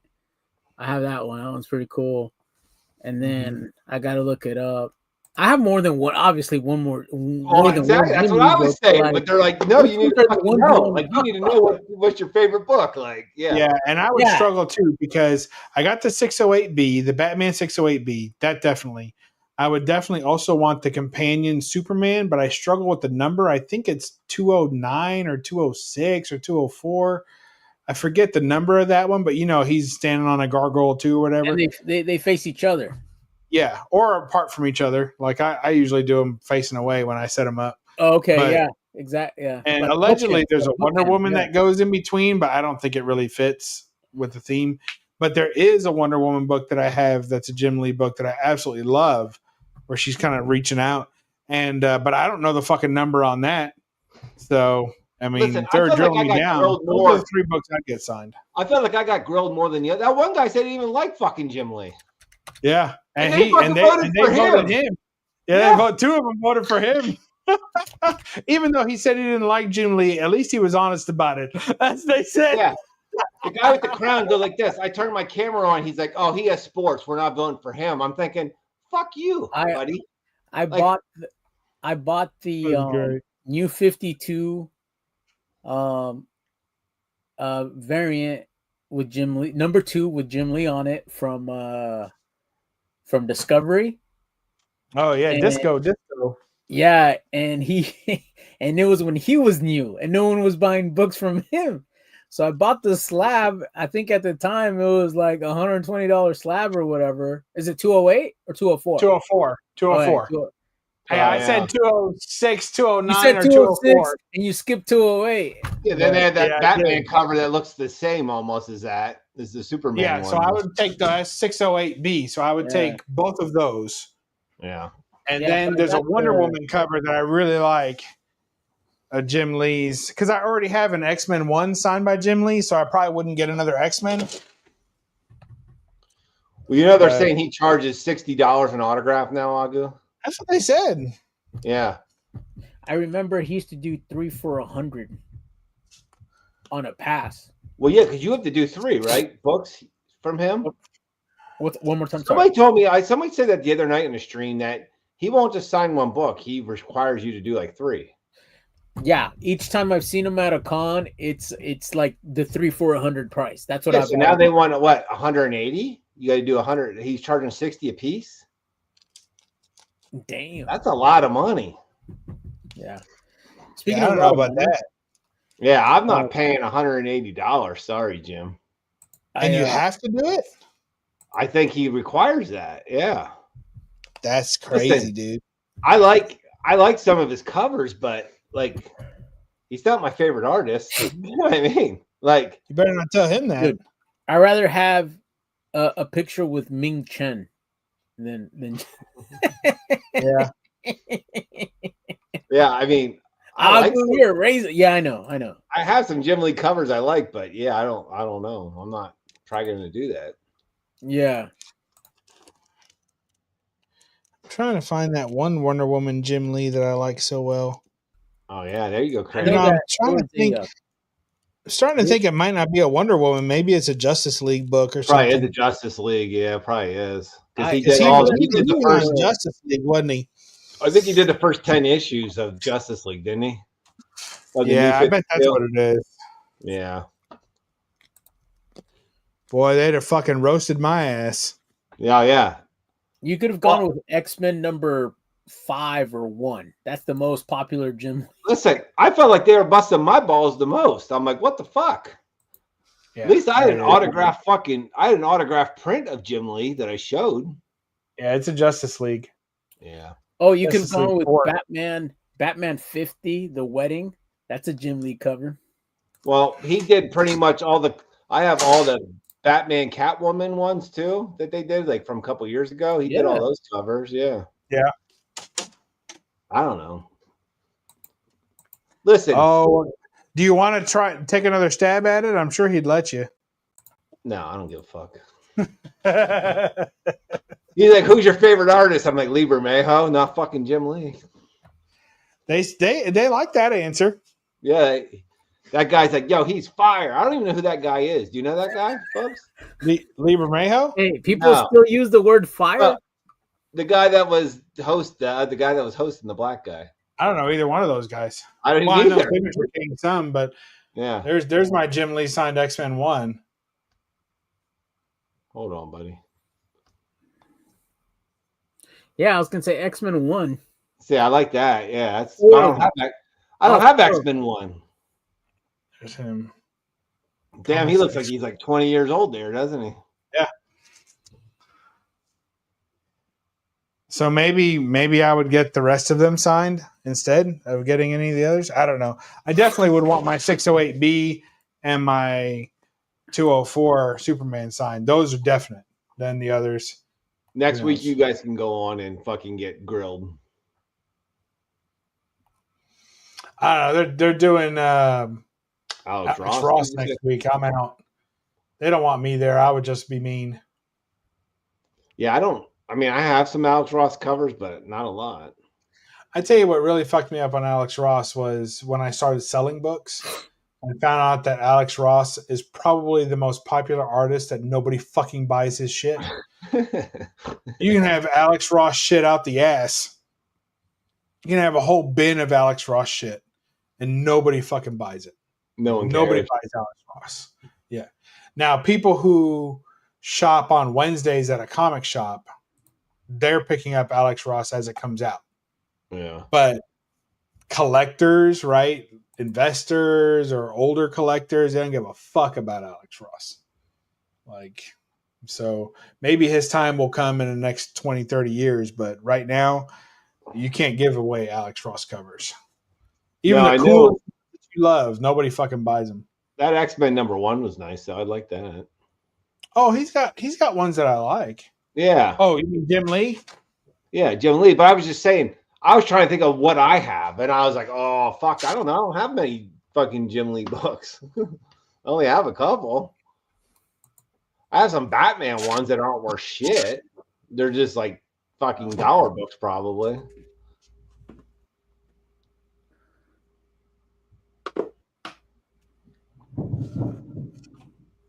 Where is that?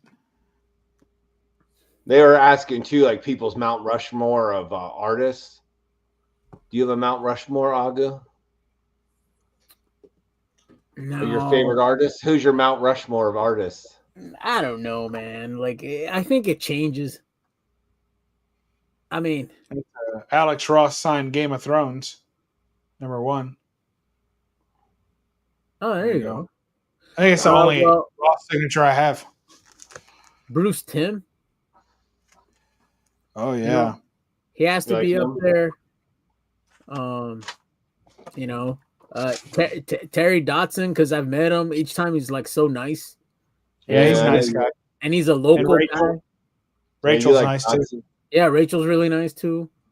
Yeah. Who was I buying there? I know it's hard when you think. Like I'm like, Chew. I know Chew's a little animated and computer, but I like some of that stuff. Hey, you talking about Derek Chew? Yes. yeah, that's why. So I have a question, and I know that this is bad. And I was a double social science major, but social studies major. How many heads do I have to come up with for Mount Rushmore? 4. 4. Okay. All right. Go ahead. Yeah, so that's what I'm saying. Who did I say? Bruce, Tim, Bruce. yeah, Chew, and Dotson. Dotson. She got one left. That's it. Yeah. I was looking at the Middletons, but that came and went. So no old school people then at all. Prison came and went. Thank God. Yeah. She's still here though. If you like something killing the children. Yeah. You like covers that look the same every fucking week.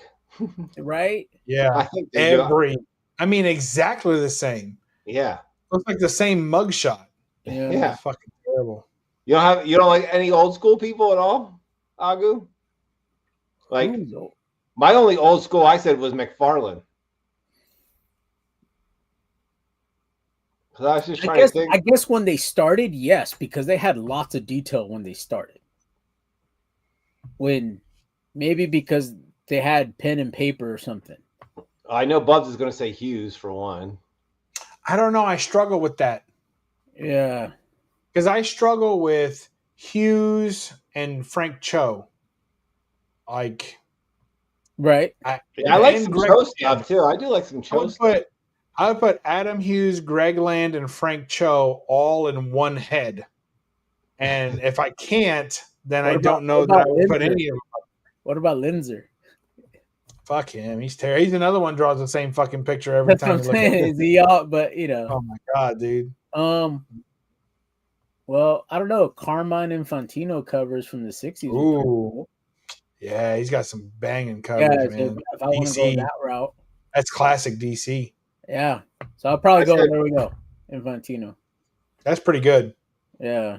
That's a sleeper pick. Yep. Yeah, I'll take that. Now you think about him though when you're not putting the spot more, like because I would probably put. I'm trying to think who I would take out. Like I still like Bermejo, but I'd probably put in. I don't know. Go ahead, Bubs. Go ahead. Exactly. Like I said, I really struggle because I would fight so hard in my head of which one of those three would get ahead. But I know Wally would be on there for sure. And then I would have Dave Stevens on there. So those are my two definites. And then I would fight with who's getting left off after that. I know. I love Bruce Timm, but I don't know that I would put him up there because I think he's also kind of a one-trick pony where everything looks the same, right? I mean, it's a Bruce Timm style art, right? So I like it, but it's very much the same over and over again. I would I'd put Maurice Whitman on there. It's beautiful. I mean, it's beautiful, but it's nostalgic for me. Yeah, that's what I'm saying. Yeah, that's true. I mean, I have a great Bruce Timm collection. I mean, I got a ton of Bruce Timm shit that I love. That's a tough one, but I would definitely the first three I've got. The fourth one I would fight myself all day trying to and I'd be mad at whoever I put up there. But the first three I got. when people say Dave Stevens, my head goes to didn't he do, was it Cheval? Was that him? Noir, Yeah. Chevet Noir, yeah. And then Johnny Quest 5? Was it 5 or yeah, Johnny Quest? Yeah, it might be 5. yeah. I know it's 2, and there's like 2 or 3 in there that Yeah. he's got. I just think he had the best inks. I thought he was the best inker in comics ever. The most supple lines in inking. Definitely. So Wally Wood, Maurice Whitman is an old Golden Age artist that I don't necessarily expect any of you to know, but is one of my favorite Golden Age artists. So I would say Maurice Whitman, Wally Wood, also one of my favorite Golden Age artists, but also worked pretty prolific. And Dave Stevens, I would give the last one to Steranko. Okay. Just leave off all the modern cheesecake guys that I like. Yeah. I've met him. I met Steranko, dude. He's still firing on all cylinders. Yeah, he is. And his art is firing on all cylinders. Now, if my wife were throwing in, she's a Neil Adams fan. So she would put Adams in there. Yeah, and it's hard to argue that. But yeah. No, I would put Neil Adams, but like if I was going like a Carmine, that's why I didn't pick. Yeah. If I don't pick Carmine, I'll pick Neil. Yeah. I could see that. Yeah. Yeah, and the Steranko pick is tough for me too, because as much as I enjoy his stuff, it's difficult. He's difficult for me. He's difficult. I like another modern guy I like a lot is Delato. I like him. Modern guy Gabriel. That I like is a Freddie Williams. Oh yeah, you like him? I forgot. Freddie Williams. Time I met him, really nice. Like really, and I like his stuff. I was buying the TMNT Batman crossovers and stuff. Craig's saying Campbell, Tyndall, Ariel Diaz, and then he said what? Frank Miller. Yeah, Frank Miller, 80s Frank Miller. Yeah, see, that's the thing. Like, I don't know. Sometimes when people are good, then all of a sudden they start doing shitty work. Those are not bad picks either. Ariel Diaz, obviously our shop sells a bunch of her covers. I think that's a little new to be on Rushmore, but yeah, I know. That's the problem. And Tyndall too, but I think Adam Hughes and Scott Campbell. Yeah, like where's Michael Turner on that list? Yeah. In my opinion, and this will get me unfriended by some of our J. Scott Campbell friends, but in my opinion, J. Scott Campbell doesn't have a fucking career if Michael Turner doesn't die. I mean, to me, between the two of them, Michael Turner was far superior, and J. Scott Campbell's art kind of morphed into its own thing. But I don't think that his career is near as prolific if Michael Turner's still putting out his heat. I think it takes the shine off Campbell. I think here's the problem though. The longer you sit and think about it, you keep thinking of other artists. You're like, oh fuck, forgot about him. Because Bud Root, one of my favorite artists, cheesecake artists of all time. I would maybe put him. I would maybe replace Steranko with Bud Root, and that would be sacrilegious. But at that point, maybe if I'm making a cheesecake Mount Rushmore, it's like all just good girl art, right? Then it's a little easier. Then if I could just do that, and maybe you could do a Marvel, like the shit I collect, right? So a Golden Age one, a Marvel, DC, and a cheesecake, good girl art. Those are the things I collect the most. So I'd be happy if you could give me 4 or 5 Mount Rushmores, and I could fill them easily. Chad's favorite artist is Matt Groening. Who? The Simpsons? The Simpsons guy? That's Chad's favorite. It's not mine. I believe it. That's Chad's favorite right there. I do have a Simpsons art. Shut the fuck up. It's my Rushmore. Hey, dude. Should I have this? Fuck your Rushmore, Craig. I'm like, here you go, buddy. Yeah. Craig's like, motherfucker, I told you mine. Don't be fucking shitting on it. Yeah. Craig's like, shut the fuck up, yeah, Bob. they're serious. This is what was. You had your chance, right? Yeah. Yeah, that's true. He's right. Yeah. I was like, "Hey, Lou, that's you, right, Lou?" But who is that? Is that Stan Lee? yeah, Stan Lee. Guess Stan Lee's comic guest spot. I guess it's. When's that wizard from? What's the date on that? What is this? May of 2002. So there is color to Stan Lee right there. Look, there is some color up there. That's a lot older than, newer than I would think it is. I thought I was gonna say like 81 or something. I was gonna say 80s. Yeah, that's funny. Because I struggle at that point. I'm like, were the Simpsons even still relevant at that point? Probably not. Right? Yeah. The Wizards still relevant at that point? They tried to go digital for a while. Do they still make? Is Wizard still even made? I don't know. No, not in a magazine. I think they still exist because they were doing Wizard World conventions there for a while. I think they might have sold out though to Galaxy. Yeah, see, that's why I was like thinking 81 or something, like 80s. I would have put it 90s at the latest. Because Simpsons are newer than the 80s. They came around in the 90s. Yeah. Or late 80s. Yeah. I remember when the first episode of The Simpsons aired. It's funny though how some of these like older guys, I don't know, like kind of got skipped over when we're talking about top four. I mean, I don't think so. I picked 3 dead guys. I think I was doing all right. Yeah. Maurice Whitman's dead. Yeah. Stevens is dead. And Wally Wood's dead. So, I mean, this is what I wanted to say. You know who maybe is an up-and-comer? I don't even know if they've been around more than a year and a half. Villalobos.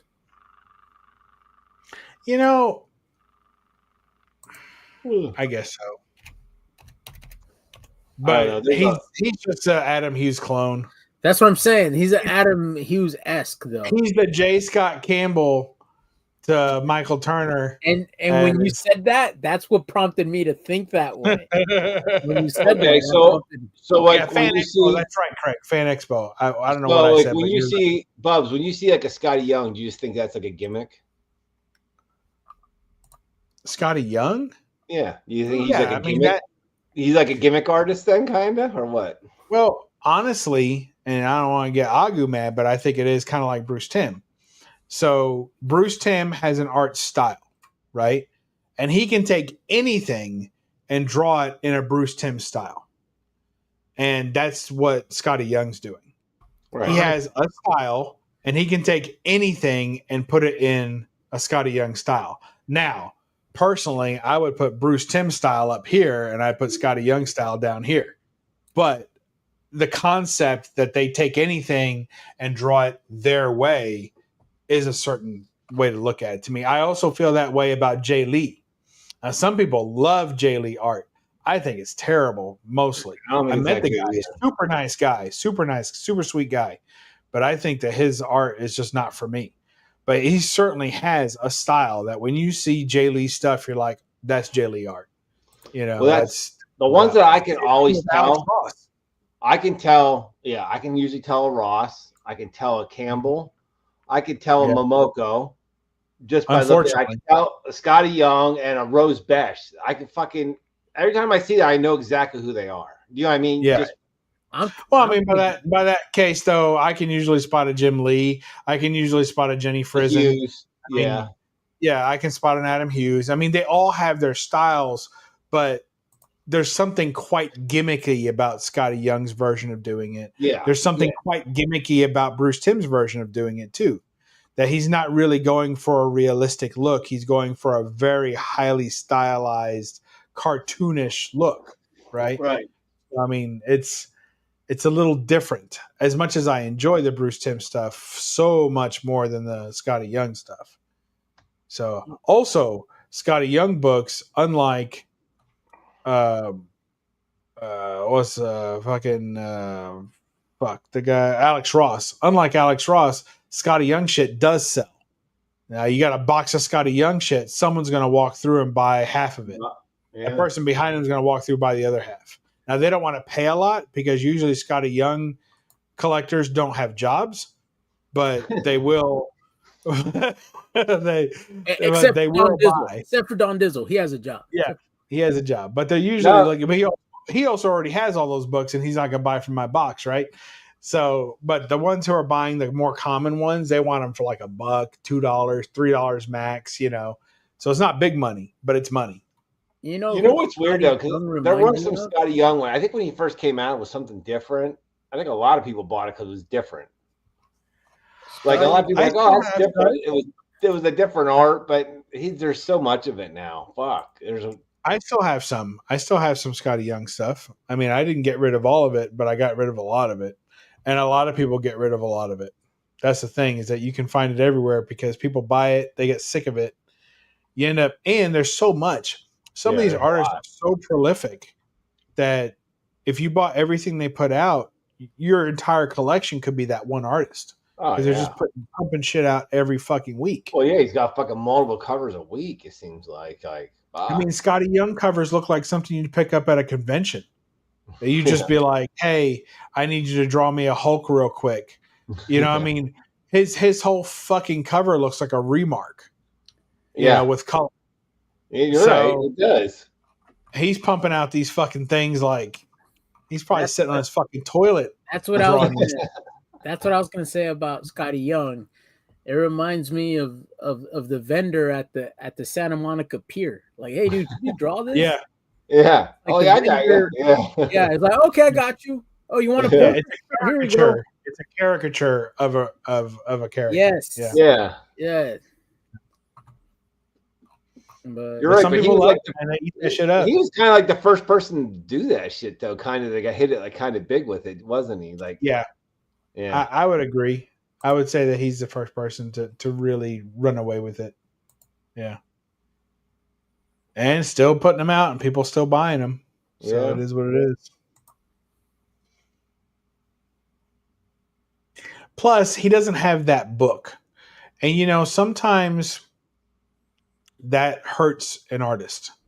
And the artist's legacy. Like, J. Scott Campbell has books that are his books that go for big money, not just to J. Scott Campbell superfans, but are considered one of the best representations of this character, right? Let's just say, right? So I would say that his Spider-Man Mary Jane stuff, that's some of the best Mary Jane art, cover art especially, right? If you're a Mary Jane fan, you probably have J. Scott Campbell in your collection. You know what I'm saying? Yeah. So, and I think, some artists are missing that. Like for me, Greg Land is one of my favorite artists, but he doesn't really have like a go-to. These ladies never touch the floor. Yeah, I know. They just keep going. They never touch the floor. Yeah. I mean, it's a different look. Yeah. But I mean, like, Adam Hughes has some covers that if you are, like, say, a Catwoman or a Wonder Woman fan, right? If you're a big fan of those, you have a good portion of Adam Hughes in your collection. There's no way around it. You're going to have it, Yeah. If you're a Capullo fan, you're going to have a shit ton of Batman. Yeah. You're going to have, I mean, there's certain artists just have that. Yeah, Black Cat he's saying for Greg Land, I guess. Or are you saying for J. Scott he's probably saying for Campbell, yeah. Well, I don't know. A lot of them take turns at Black Cat. But yes, I would say Black Cat. Yeah. Well, he had the Black Cat run there for all the A covers were J. Scott Campbell, and they were good. So yeah, I could see that. But I think that certain artists like Greg Land, he doesn't really have an anchor character. Hey, Kurt Swan. Kurt Swan. I like Kurt Swan. That's not his finest work. But you know what book this is though, right, Bubs? Oh yeah, I got it right here. That's the infamous flap. Yeah, I liked it because it had a kryptonite batarang. I was like, dude, that's cool. That's what attracted me to this book. Yeah, there it is. Look, don't you feel left out, Chad? Yeah, Chad. Where's yours, Chad? Come on, Chad. Where's your copy, Chad? Come on. It's at the shop. That's a shot. Don't you have a job now? Yeah. It should be. Yeah, I'm getting it next week. I'm picking it up next week. There you Getting go. new staples. Out of rusty You love the staple. book so much you wore the staples off of. They're replacing that rusty staple. Yeah. That's- Dude, I haven't bought a floppy. I haven't bought a floppy in a fucking year.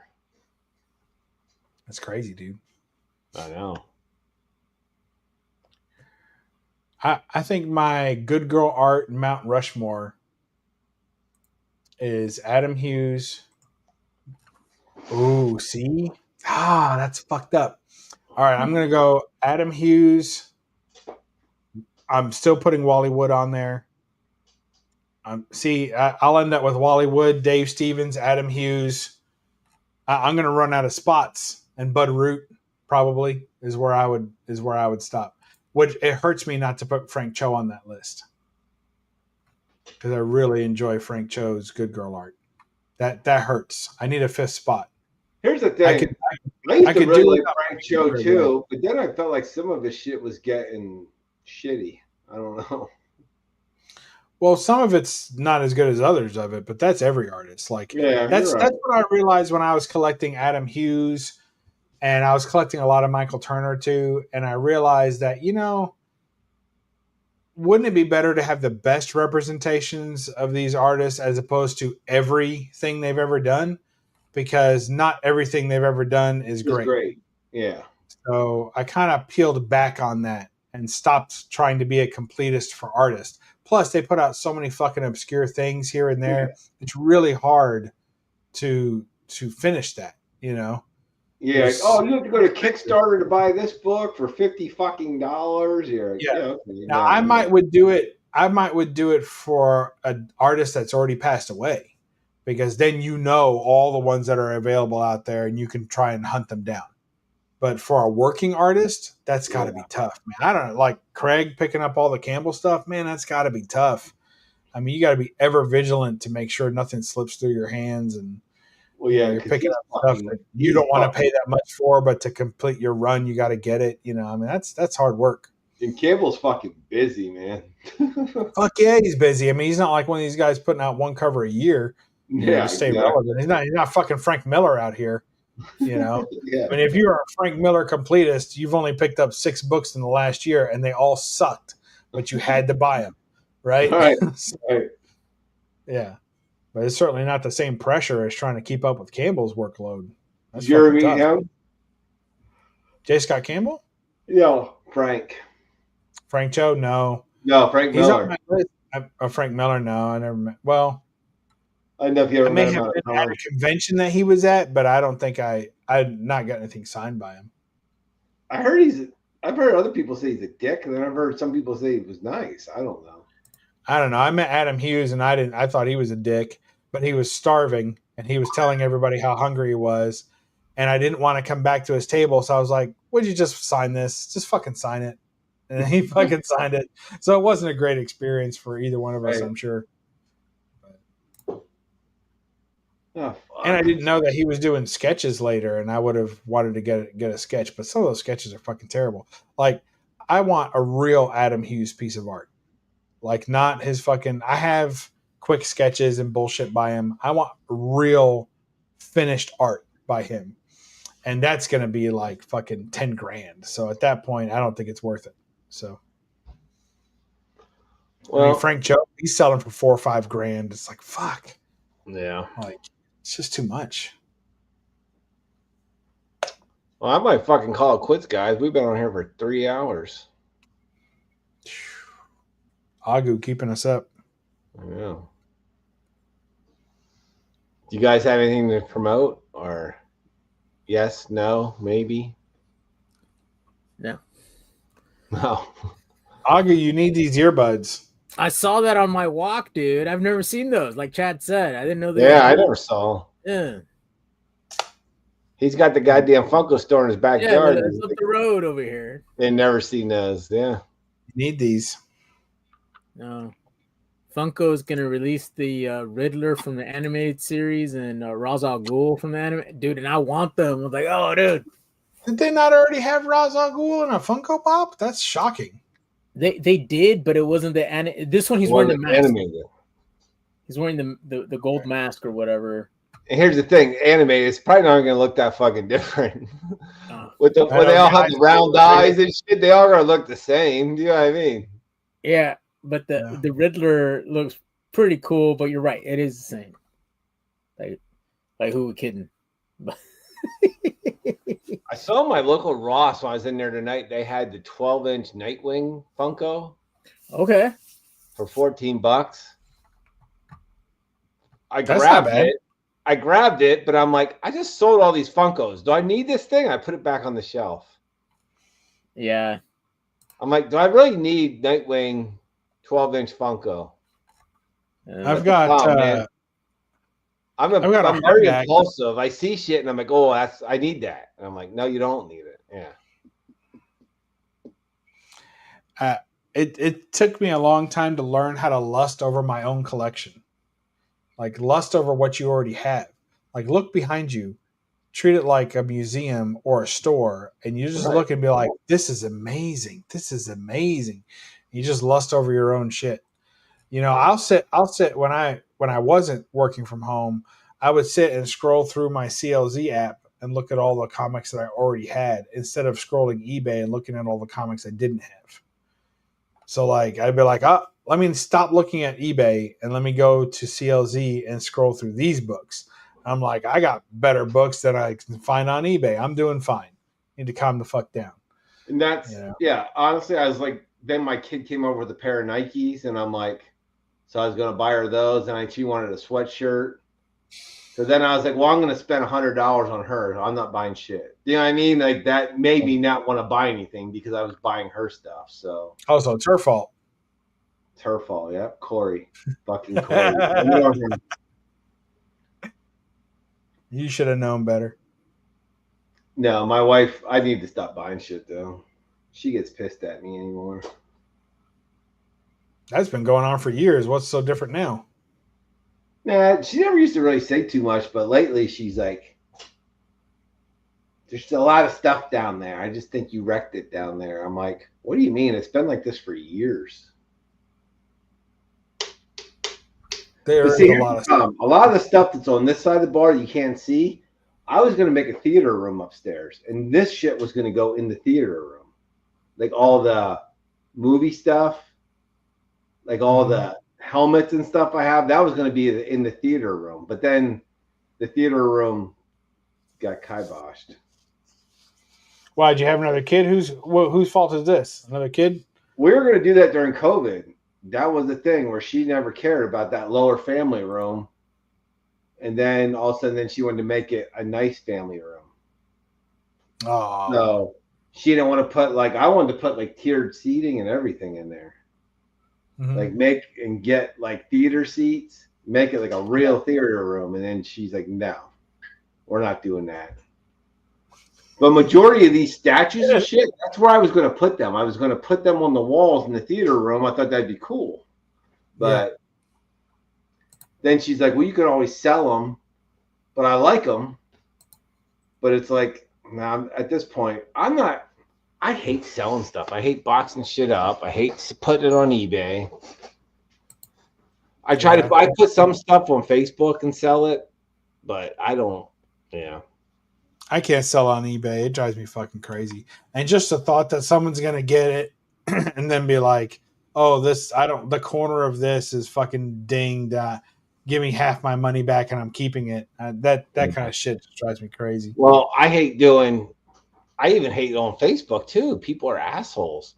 Oh, I think I'm really interested, and they fucking blow your chat up and ask you all these questions, and they don't ever message you back to meet up with you. You waste so much time fucking with these people. Yeah, that's true. And she's constantly saying, "Oh, put it on Facebook. Put this on Facebook." I'm like, Casey, these people don't reply. Either they reply to you, and then they don't have a show, or then they never even meet up with you. Like, it's a waste of your time a lot of times. Is this still available? Is this still available? Yeah. Still available? It is, though. Maybe, but what I hate is that when you're scrolling, that's an automatic message option. It shouldn't be. Yeah. If you look at a Just listing, force people to type that shit, they won't do it. Because like I've done that where I'm scrolling, but I've thumbed it. Is this available? And it sends the message, and I don't even know because I already scrolled. And I've had people, hey, it is available, and I'm like, sorry. Like I have my kid's bike for sale, and some guy hit me up this week. Walmart still sells the bike for $130 right now. I said $50. She probably rode the thing 5 times. I said $50. The guy's like, well, I'd like to come take a look at it. I'm thinking, okay, it's still $50. If you come here and say $40, I'm going to tell you no. You know what I mean? Because the bike was rode like 4 times. Like, I don't know what you want. Go to Walmart and buy it for $130. I had that happen with the road bike I was selling. And I bought the road bike to part it out because the derailleurs, the shifters, all that was like a step higher so I could build something.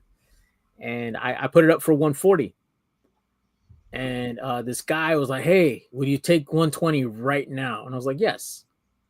But I'll hold it for you, but I'm sticking at $120 then. Yeah. And he came over and tried to get it for $80. Yeah. And I was like, I can't do that. But it's $80, right? And he's doing the $80. I'm like, no, dude. Yeah, I don't care. Like, hey, I'm getting messages. And as I did this, the phone went off and there was another offer up message. I'm like, and he gave me the 120. He gave me the 120. Give you the 120. Okay. Yeah. Good. I'm like, no. See, that's the thing. Like, I know what I'm doing.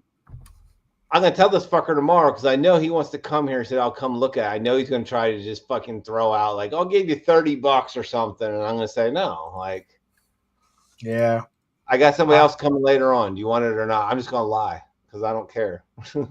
I'll keep the fucking thing. Like, let me know. I'll send you a text that says I'll buy it right now for $50. Yeah. It'll blow up just like Agu said. Just turn around. Oh, look, I got another offer. No, you know what? Now that I'm thinking about it, though, I have a niece. I should just give her the fucking bike. Just, hey, you want a bike? Have a bike. Like, Uncle of the year. It would probably fit her. Like, so if this guy doesn't buy it tomorrow, I'm just gonna say, yo, I'm giving it to my niece. That's what I'm gonna do to get rid of the damn thing. Yeah, that'd be good. It's not sitting there in your basement, is it? No, it's in the shed outside, but I don't know. It's not like I need the money, but I'm just trying to make room. Like, we don't ride these things. I sold my bike and my wife's bike to a girl I work with. She's supposed to come tomorrow too to pick them up. I got all kinds of bike people showing up tomorrow. I'm wanting to get an electric motorcycle. I don't think my wife will get in the back of it with me. That's why I'm not sure. I'm not sure if it's because she doesn't trust me or if it's because she doesn't trust the equipment. But either way. I had a motorcycle when we first got married.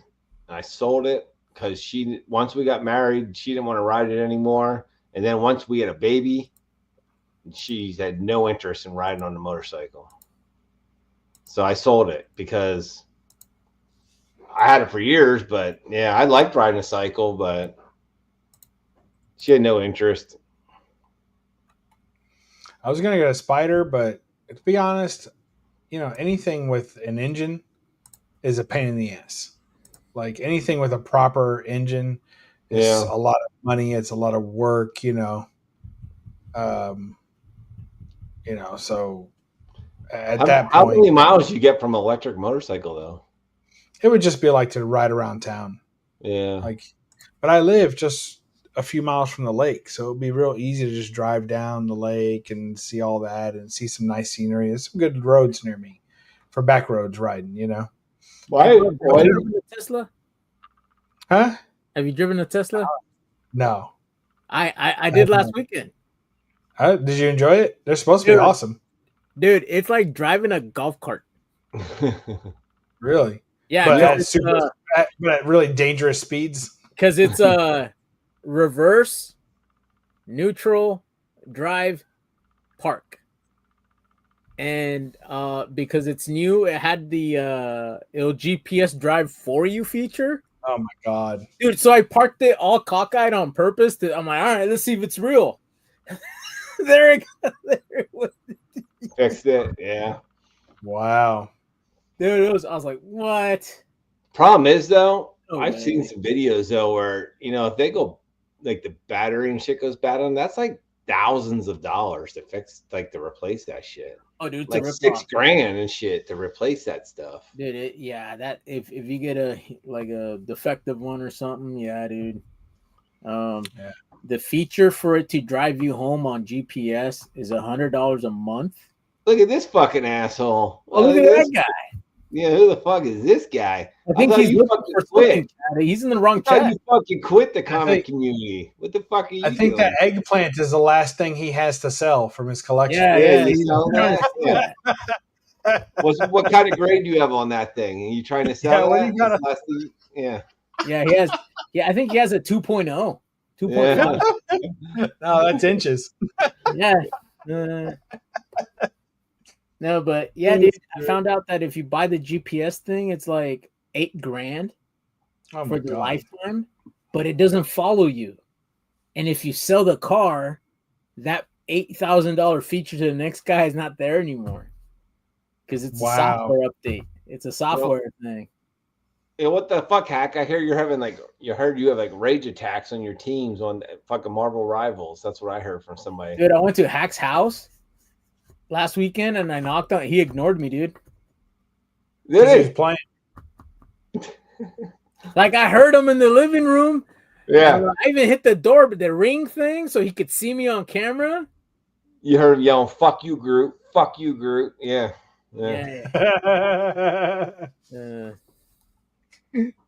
All right, you guys ready to go to fuck the bed?